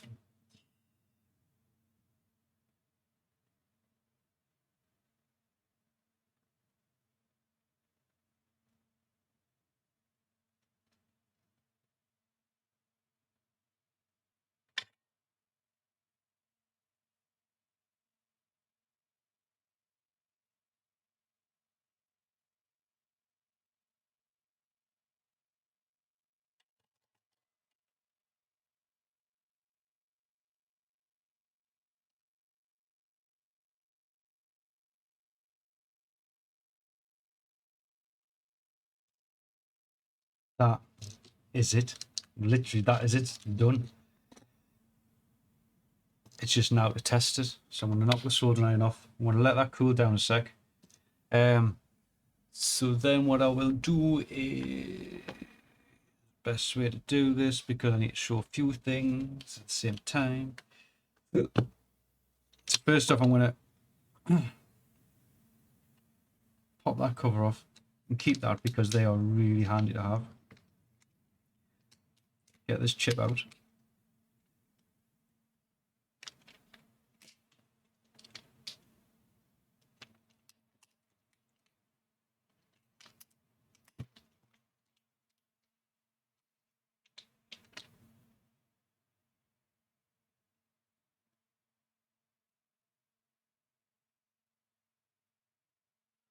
I'm not going to decoil it.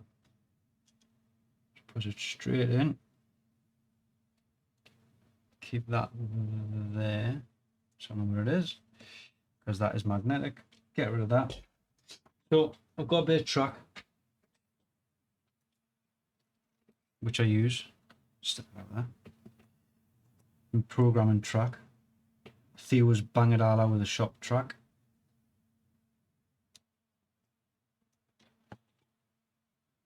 And I've got a little cable I need to plug into here for programming. So I will show this box in a bit what it is. I just want to get that on there. Another track.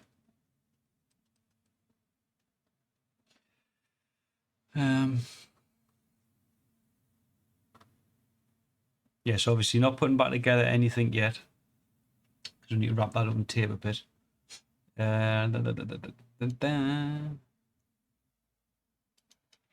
Just need to get onto that machine, which is down there. So what we'll do is we will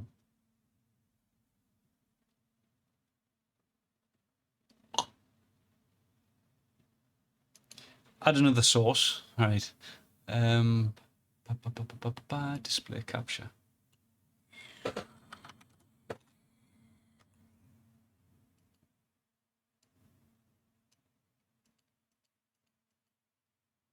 It's not display capture I want. Remove that.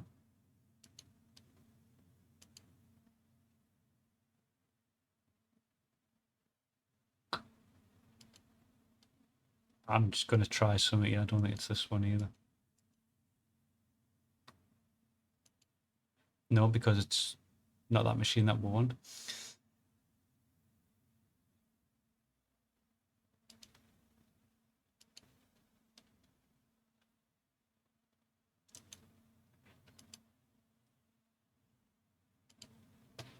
This machine on it.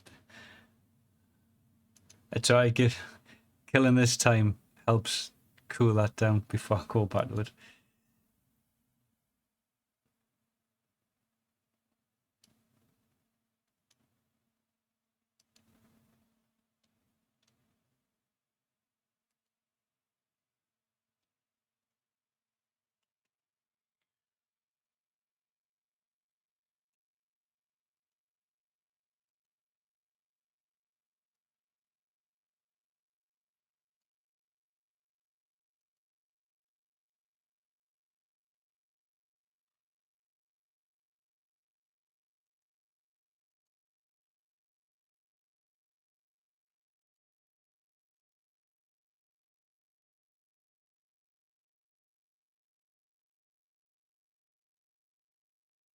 Bear with us while I get this added. Obviously I've got a Raspberry Pi and I want to connect to it.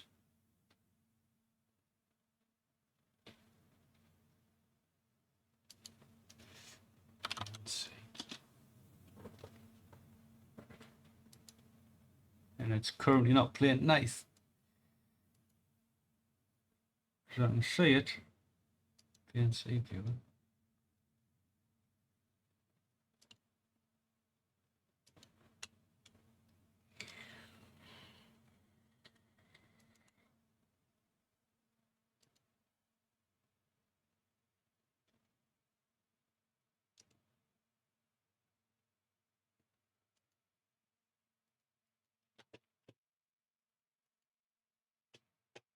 Easiest way might just be this display capture.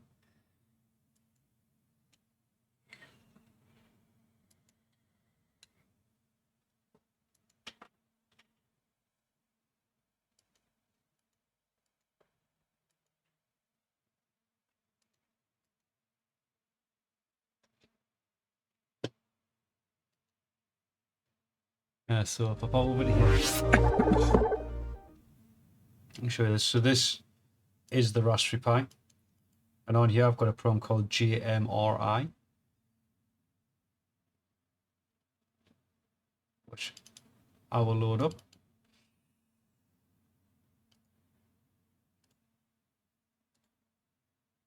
Open, execute terminal. And what I'll do is on here, I will add a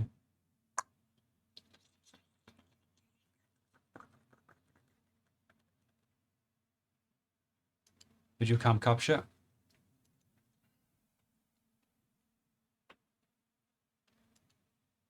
And capture this camera.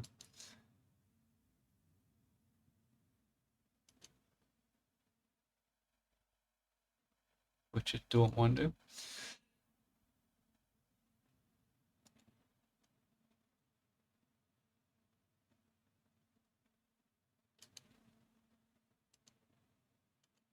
It's fine, do it a different. If we do video.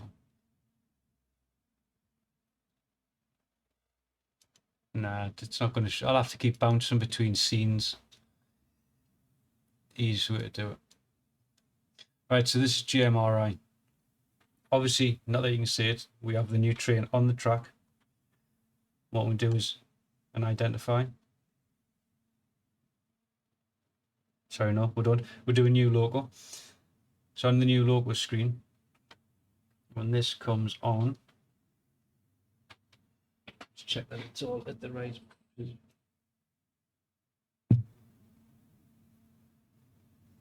Not that you saw it, but scooting along there. I actually need to kill it off first. Because I rebooted the machine, I've got to kill it on the main, because it automatically boots itself up. Right, that's it off. Right, now load it again. Yeah, I've got some buttons on the front, which is shut down the Raspberry Pi and shut down applications. Specifically the JMRI one, it just kills Java off. That seems to be the safest solution. So then what this will do, it's dead wobbly. Once we load this up,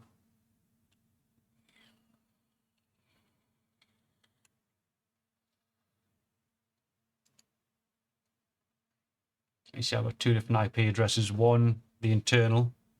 One is its own specific unique one. So if I left the house, I could take this with us.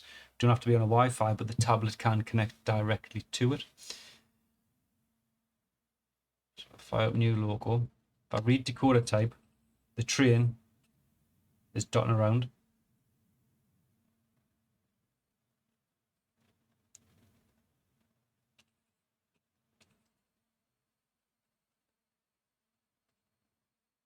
Then like it says there, it's one of them decoders, which luckily we'll know which one it is. We've got it here. We can pick exactly, it's the 8249. What I'll do is, just so you can see what happens, I'm going to put it back to where we were with the Payson one. So then you see the train there. All I'm going to do is read the decoder type again. So I've clicked that read, and as you can see, it just runs off. Just keep my hand either side, just so it doesn't run off the track. So what it's doing, it looks for every type, like it's still going, and it will run off the track if it could. So, like I say, if I put that back a bit, I'll then go back to the screen so we can see what we're doing here. So I say we know it is the R8249. So all we've got to do in here, because we know it's Hornby. It's even selected it there. That's it there. So these are the different digital decoders that could be used. So what we can do is we'll have that. I've got to give it a unique address, which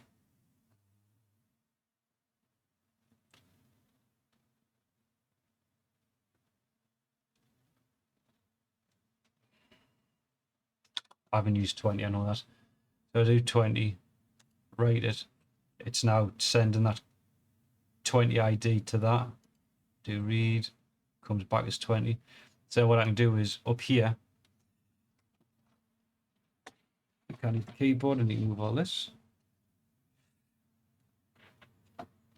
Is then name the train. So I'm just going to call it Grace Train. And save it. Then what that does is it adds it to my roster of trains. So there it is there, Grace Train. It has the decoder. It has the address. It has the name that we called it. We can put an icon on, which is something I like to do, putting all the pictures of the trains on. The road name, so now we put the name of what the train is. Which I'm with the box next, so I kind of put the unique name. The road number is Grace, because that's our road side, but obviously we'll change that. Manufacturer, it's a Hornby train. Can't spell. And then there's all these other bits you can put in, so like what model is it, who's the owner, it's Pi because that's what added it, and like how long they've run for. It's just a nice little gimmicky thing that they've got in here. But we can do, we can program on the track. So that's where this is right now, on the track, we can program it. And again, you can fill it, like I just click on the cell and start typing, but you can fill all this information in here. Change a lot of how the motor runs, speed wise, so on and so forth, if it had sounds and that. Dip through them all. And obviously these are the CVs, and this is one thing I've been doing on them all, is just read all the CVs. So this is like the internal codes that's in there. Right, so that's there, and then I'll save that. There was one thing I wanted to check on these, so I'll just close that down and go to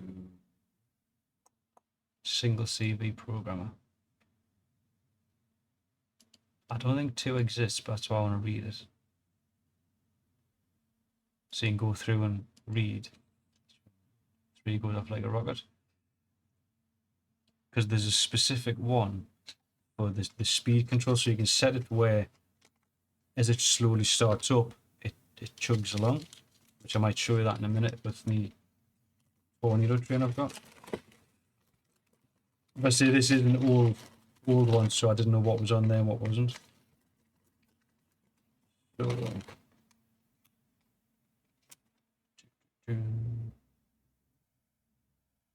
So 3 is the acceleration rate. Yeah, it's not. So it's 1, 3, 4, 7, 8, 10. It's 17 and 18. What's them?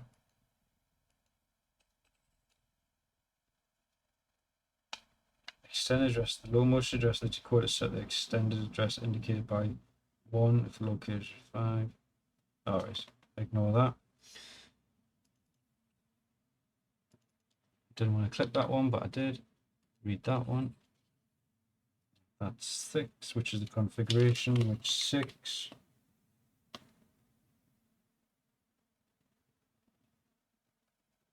That's basically the direction.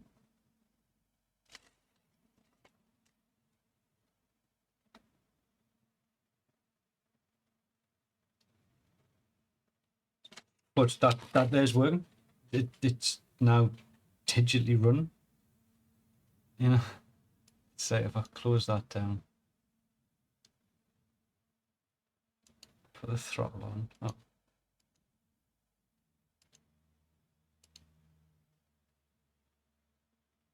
I've got a feel I need to switch tracks for this. Power on.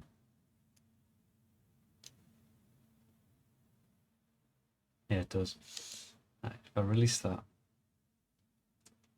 Because you've got a programming track in the main line. So now if I set it again and try.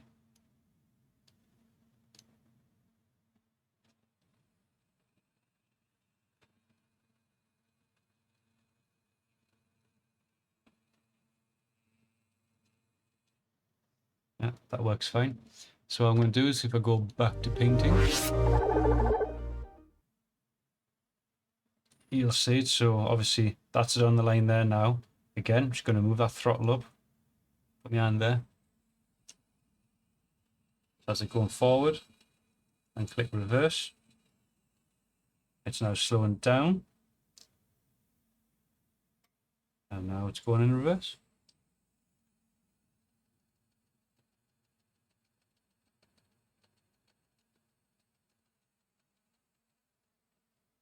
I'll just click forward again.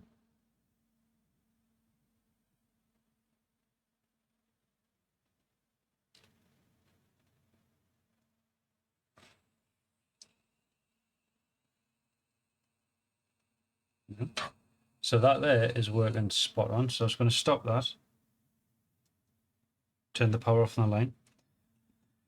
I'm then going to get some of this electrician's tape.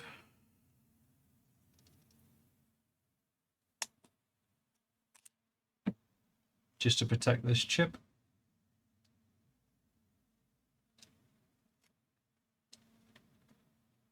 Now there is many decoder. I keep calling them chips. The decoder is what they are.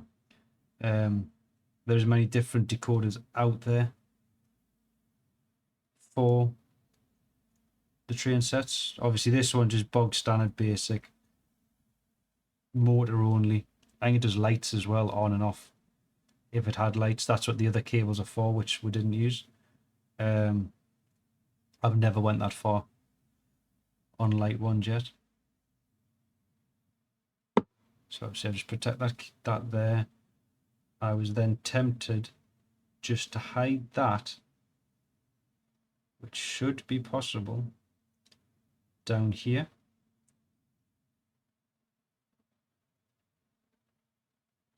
Just gonna put some tape on the rear of that as well.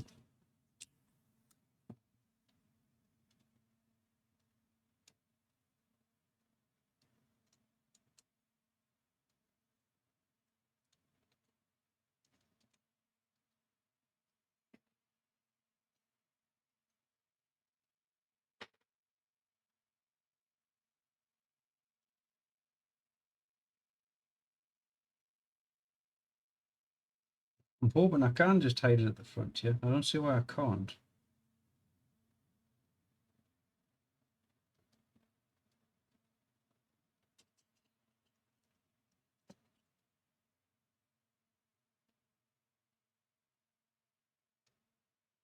It might have to come.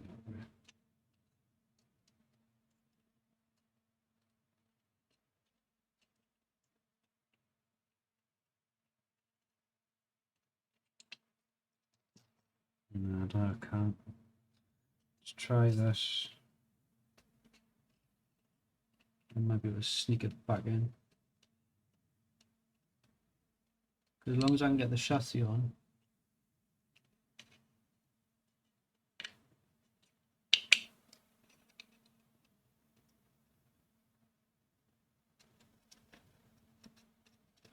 Yeah, so I've managed to put the cable bit just in here, hiding here. And I'm just trying to slide that and hide it just in there. Now the purple cable don't need, which is exposed, so just a little bit. I don't want to damage anything on this chip, none of the wiring, because obviously I can just pop it out. That little connector I removed before, I can just stick that straight on to that adapter and the train will run again, but in analog.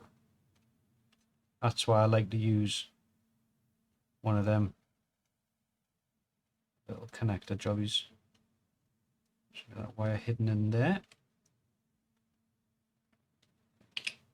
Stick the body on.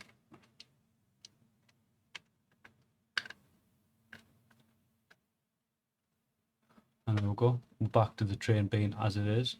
So if I whack that back on the track again.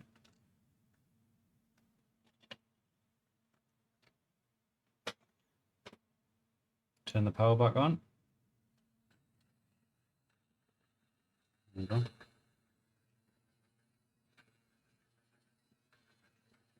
We have a working train. Just slow it down a bit.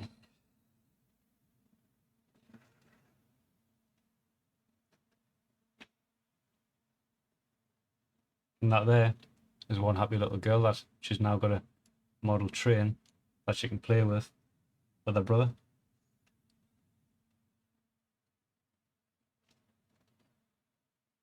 So yeah, that's installing a chip. How long that took? 2 hours 20. We got there in the end. So I'm just gonna package this box back up. Then what I'll do is I'll show you my little pride and joy.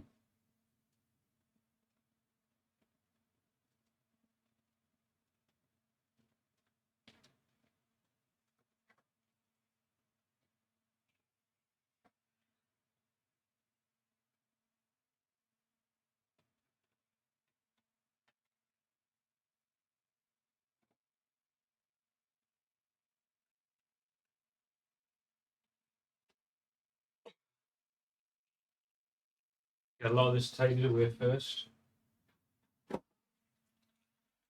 Here's some space. Obviously, don't need all of this on here. Get rid of the soldering iron, solder.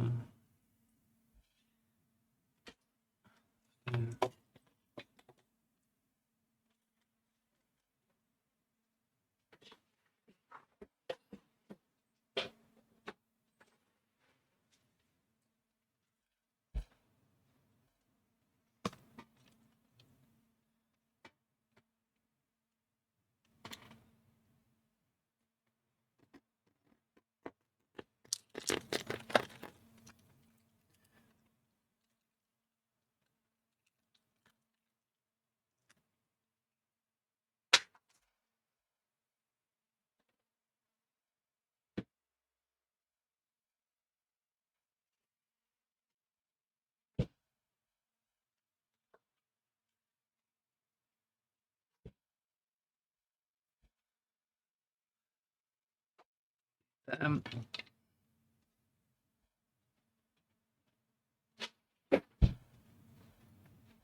let's get my tray now.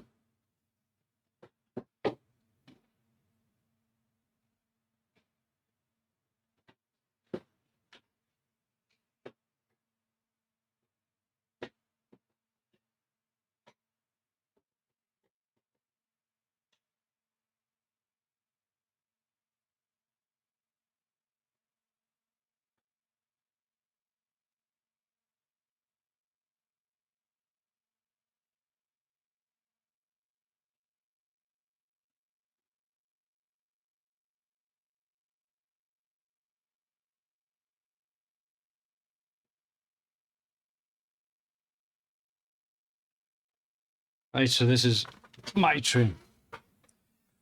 And I want to make this a little bit easier because I'm going to use the tablet instead of using the computer all the time. So this here is the Tornado Peppercorn A1.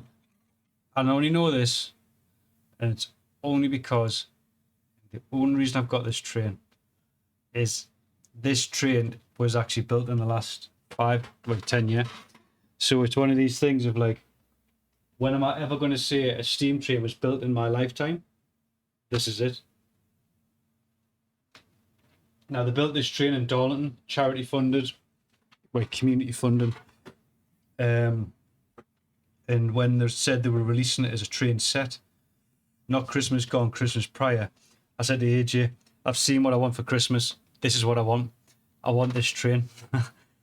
Only because it's my lifetime steam train. I've seen it. I've touched it. I was impressed. And it was only because when Rick came up many years ago, before this train actually went on the main lines, because you can't go on a tourist trip on this train. Not at this moment, because it isn't for repair, the new boiler refit, because it's done so many miles on the road. It's just like a normal MOT is getting done. But obviously, they do have to redo the full boiler and refit it and paint it and so on and so forth. I'd love to go on it just to have that experience, but be a while because it's not cheap. Just fire engine driving my tablet.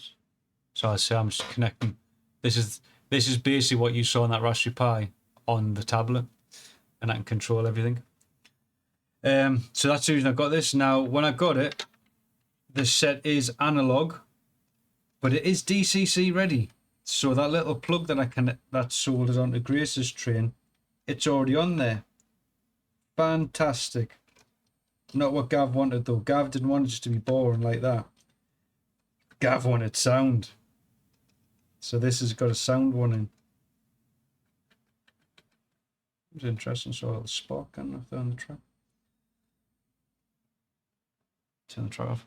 But unfortunately, the true type sound decoders that they've got is a big rounded speaker, and there is nowhere really to place it unless it's in the tender. Now, the tender is a dummy. There's nothing in there. Not a thing. No, some of these, like the Flying Scotsman I've got, that is where the motor is. It's motor driven from here. This one, the motor's driven from here, the main train. So say to get a speaker, there is no room in here. So what I had to get was these very small speakers, which are the same as what they've got in an iPhone. And I can't remember what they're called. Sugar cube speakers. They are tiny. And you won't see it, but just inside the funnel is where the speaker is. So that's where the sound is coming out of.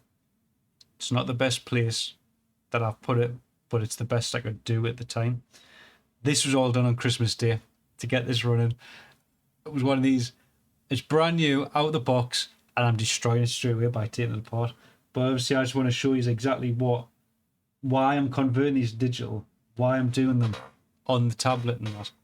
So then if I just load up, like Grace Train's there now, if I load up the Tornado, this is the Tornado. So I'll power up the line.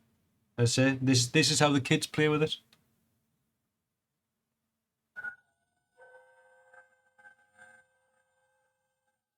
And that's come from the train itself. And the kids are happily just using this and just pressing the buttons now. I say that's just me pressing the random buttons on and off. But you've got the background sounds. So that's the train sitting in the station. And this is going back to Play Trains. This is like what Play Trains does. Press a button, this happens. It is just sitting there exactly how it would be. Now I need something there because we're going to get this moving in a minute.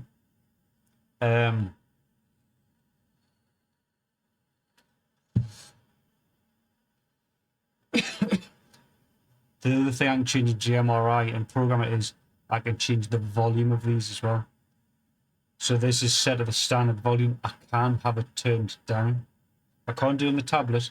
I've got to reprogram the chip on that line. I say just a quick run through of as the brakes, even though it's not moving, the brakes have been slammed on.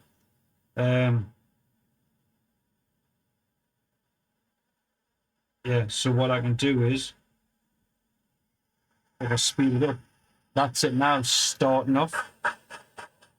And that's what I'm not happy with because originally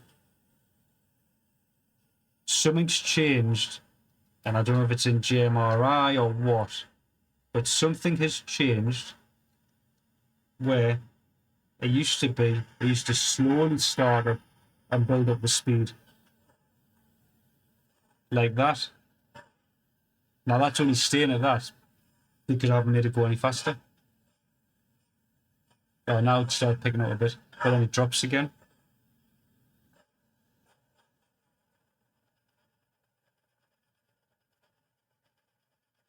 So I want to slow it down. It's not meant to cut off straight away. That's why something's changed within GMRI since I did an update. But I don't know whether it's to do with what's red on the chip or what. Which is why I wanted it. Stop it all. Turn off the sounds. This is why I wanted to check within here. So program on the main. Settings. Single value. Yeah, it's got to go on the bloody main track. On the other tracks. Power off on that.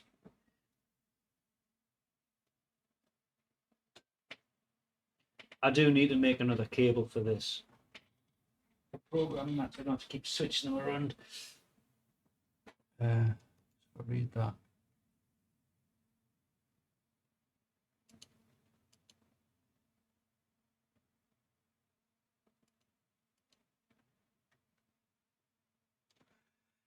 Because there was a little article I kept up for myself. I can get rid of that because I would have done the train. I did have something up about speed. There it is.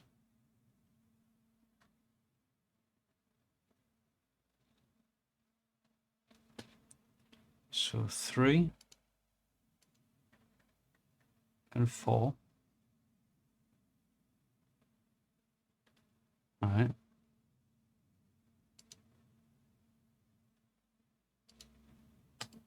Load this up. Need to check the CVs. I've got a feeling that they dropped off some CVs on this.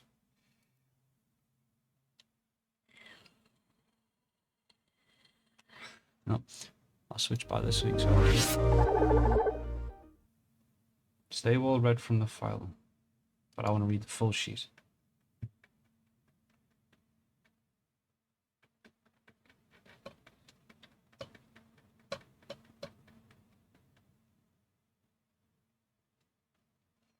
So I've read the full sheet. So 3 and 4 is there. 65. It's not. So let's just do it.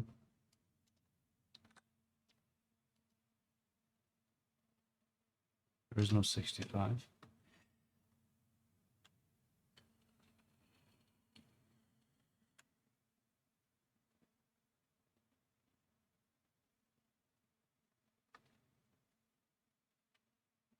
Because the thing I'm wanting on here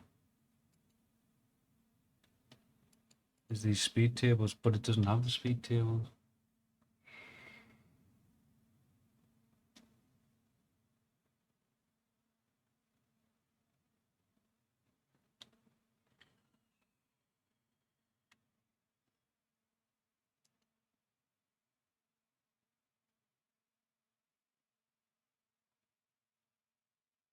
The speed tables, I reckon, is 2, 5, and 6 is what you need. Right, get rid of that. That's why I just wanted to get on this. So let's see. 2, 5, 6. Yeah, so it doesn't have either of them.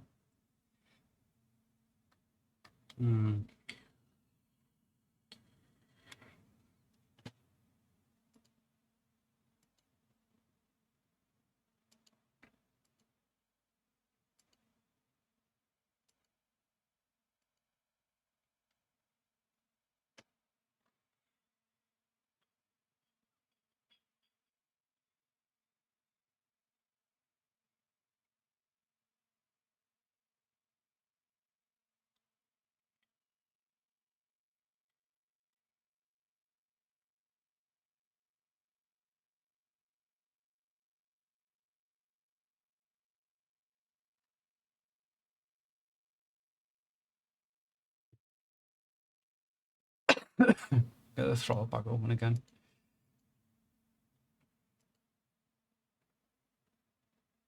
Because here what I was wanting was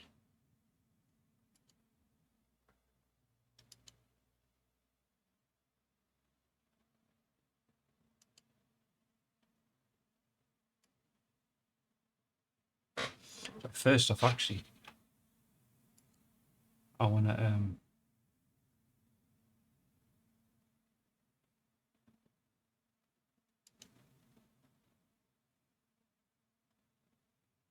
change something on this. I want to change the number to what's on the side.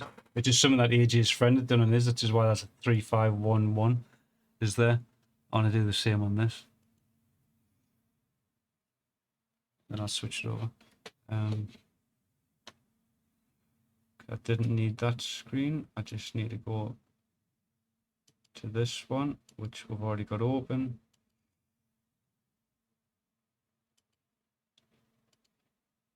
There's number 8. So I want to change that to 60163, which you can't because it's a long number. Yes, how did you do the long number again?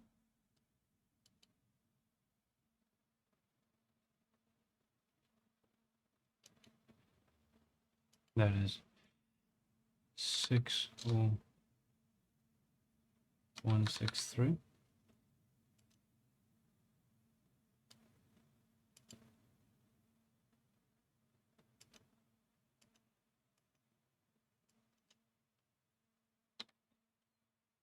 Was it 9? No, that is 8.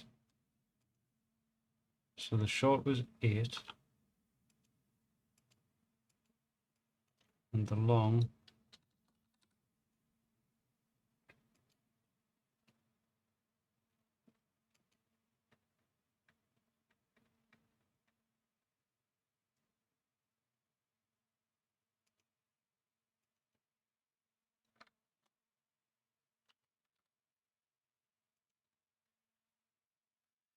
maybe I can't have it that high. Yeah, it's a shame.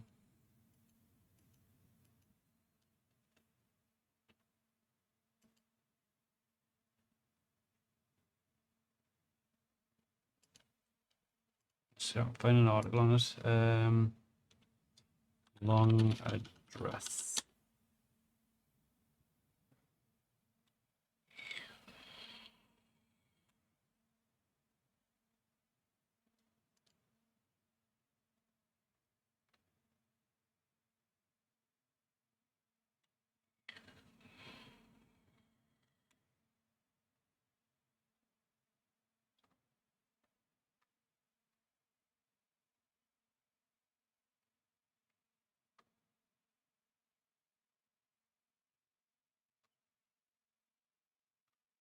I just found the table I was always wanting. These 2 bytes are extended address.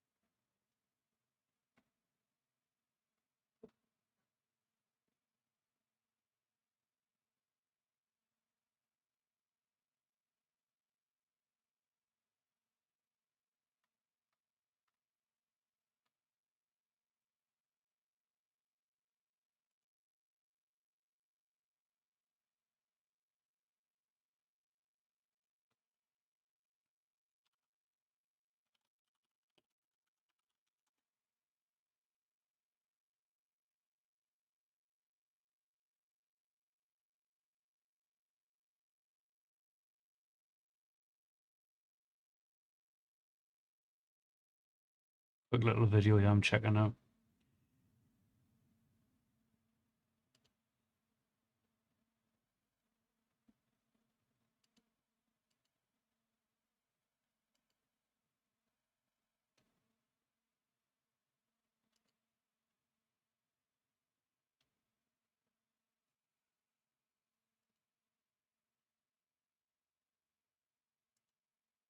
That's how it calculates it. It's not what I wanted.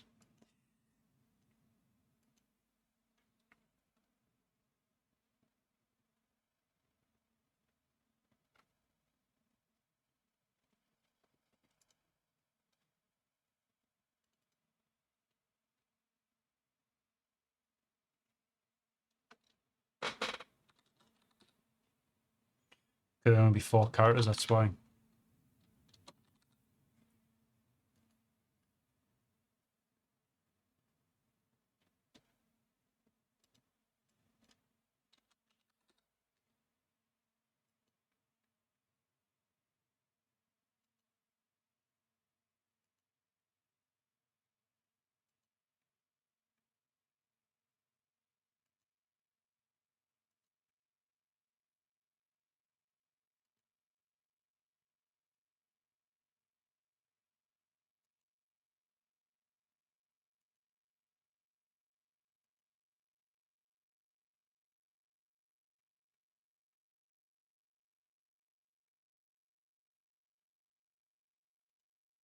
It's because I have.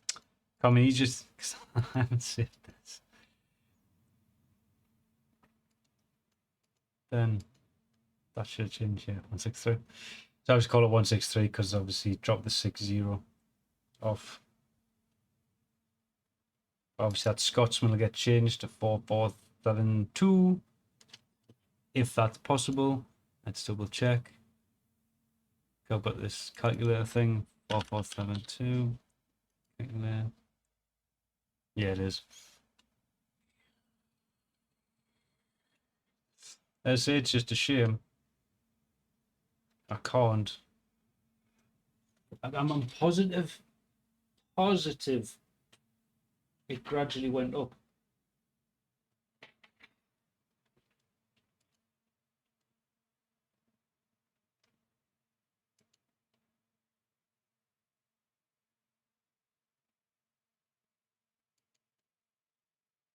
Load the wrong one up there. I didn't want Scotsman. I wanted a tornado.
Children or what?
Yeah, so I don't think I'm going to get to do what I wanted, but at least I got to show you some the other little hobby that I've got.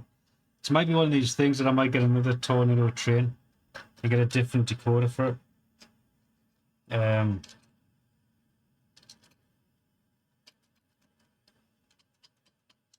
It's loosen that.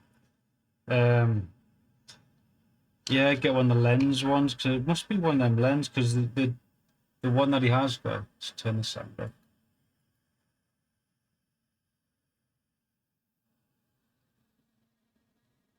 It's interesting to start itself moving. Oh, car knocked it up a little notch. Didn't realize. Um, yeah, the one that he got in his diesel, which is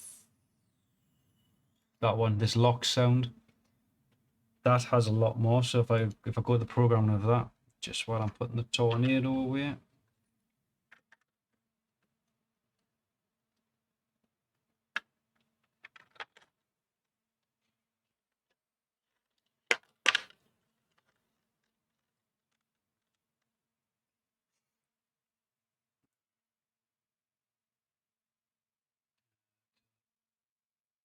Power off that track when I get a second.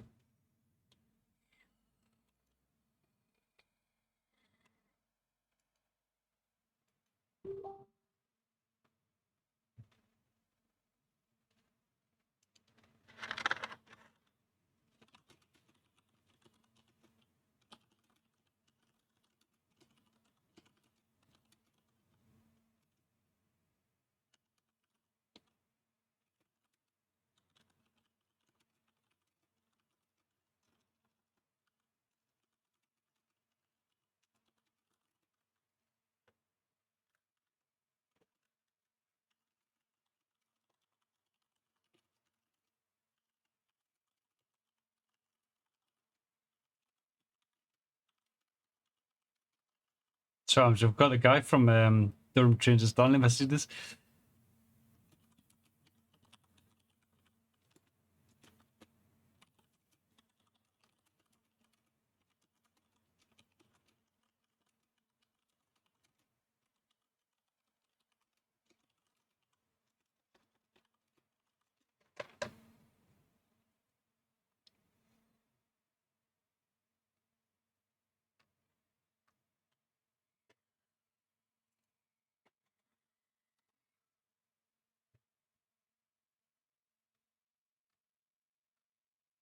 Yeah, it's just someone who was doing that till yesterday,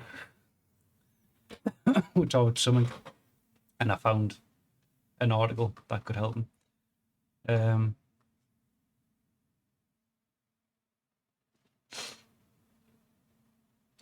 Yeah, so like they say, this was the one Theo's got, which has the ASU lock sound, which is installed by Hornby. It's not a Hornby decoder; it's third party that they use in their trains.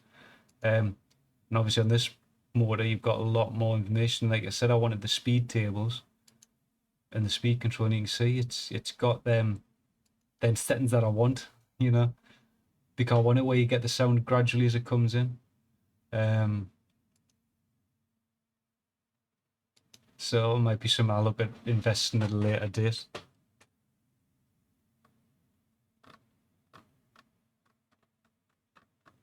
Because they've definitely got them out there. I've seen it. Speed tables, function maps, so there's your functions. And not that he has headlights on his, but obviously it's there. It is there if need be. I think the only thing we have lights on is the Pendolino, which is a unique one as well.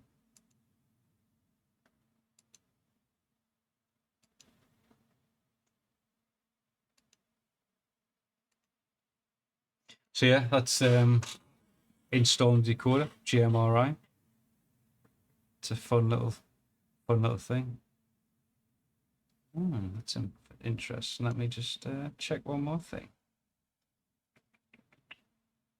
This Peter one program.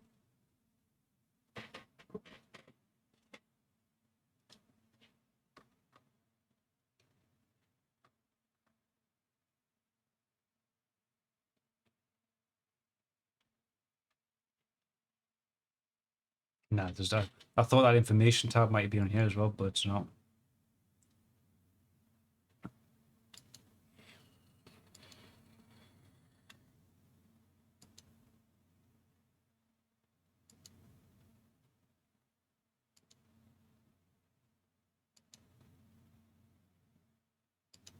And obviously this one doesn't have sound, so that's why the sound table on it.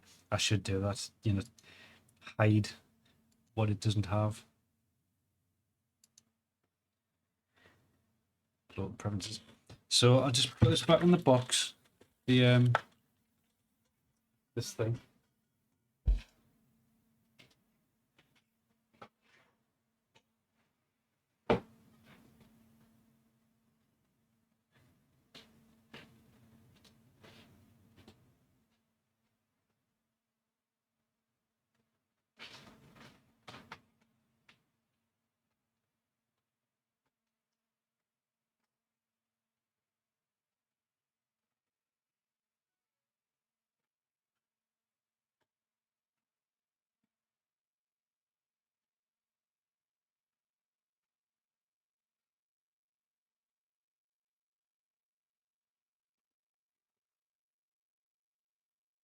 What is under again?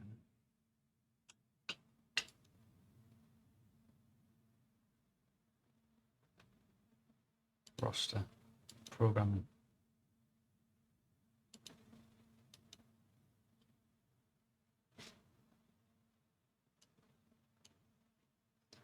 Save that.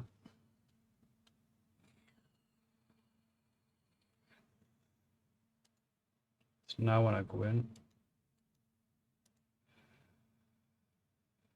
close that window. The sound one should be hitting on here now.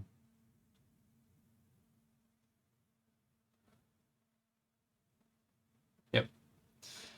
Cool. That's what I wanted there. So yeah, turn that power off. So yeah, that's the box. What I'll do, I'll shut it down and I'll show you what it actually is. Shut it down.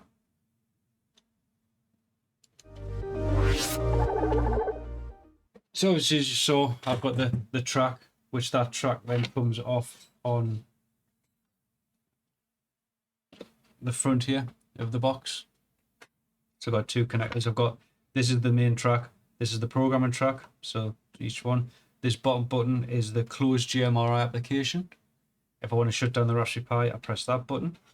The LCD screen just tells you the date and time, so you know it's actually on and running when that kicks in.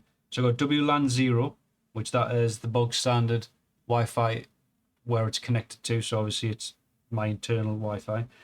It has WAN 1, which is on 192.168.42.1, which that one was set for if I take this out the house and it can't get, and it's not on my Wi-Fi, I can then still connect to it through the tablet to that range, because it's got its own internal access point built to it.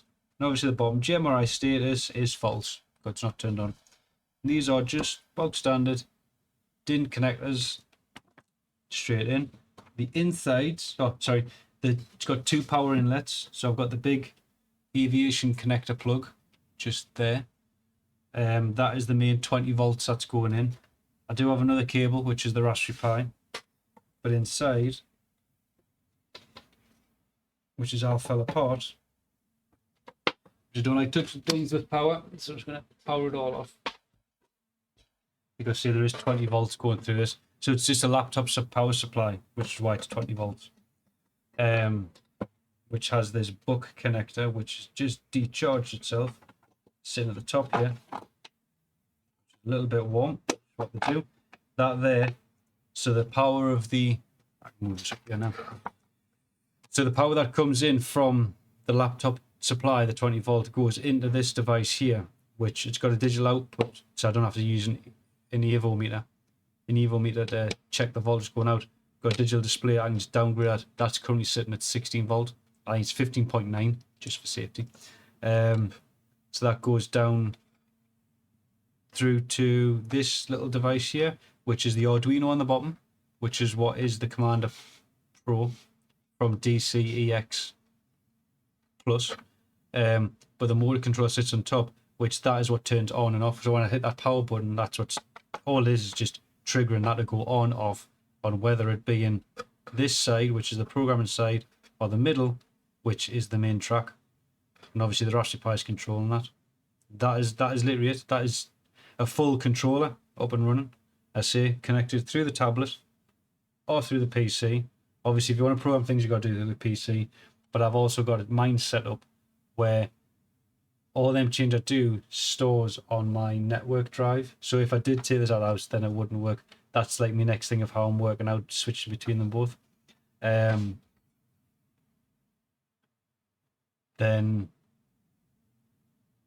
yeah, I didn't think about that when I was doing that.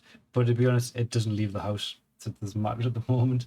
But it is easy to change it. I've just got to copy the config files back to the Raspberry Pi. It all is just a failsafe. I might just have to get it where I synchronize them all the time between the NAS drive and this locally. But yeah, it's just a nice little cheap handy solution. So they're paying thousands of pounds for controllers that you may not use all the time, but this adds to the little tinkering project that I've got. Like the ones I've got two digital ones. I've got a Hornby one, and I've got the original Bachmann, which was the first digital train set I had. I bought for Connor, and that's about 15-year-old that train set. That one's got no fancy LCDs on it.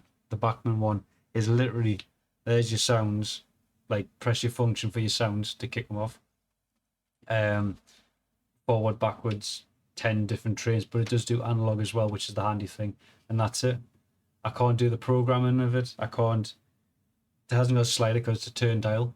And it's the same with the Hornby one. The Hornby was like the mid-range one that came with the Pendolino. That does have LCD, but I can't go changing and programming things.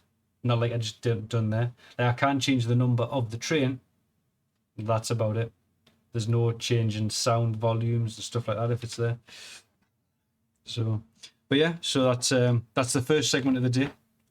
What I'm going to do is I'm going to stop the stream for a bit, pop back later on, just do a bit of tidying in this house, pop back, do a bit more Diablo, we'll take it from there. So that's it for this morning. Something, like I said, something different, which was just doing my little hobby there, with the trains. Just wanted to get Grace's train up and running properly. It's done. Obviously got to check on, missed something on my train. Obviously got that sorted. Obviously realised that the Hornby TTS ain't the greatest.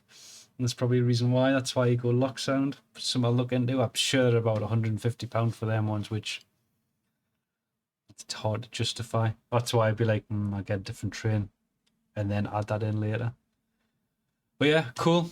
So that's it for this morning. I'll say I'll be back in a bit. Probably in an hour or so. And we'll do some Diablo. Right.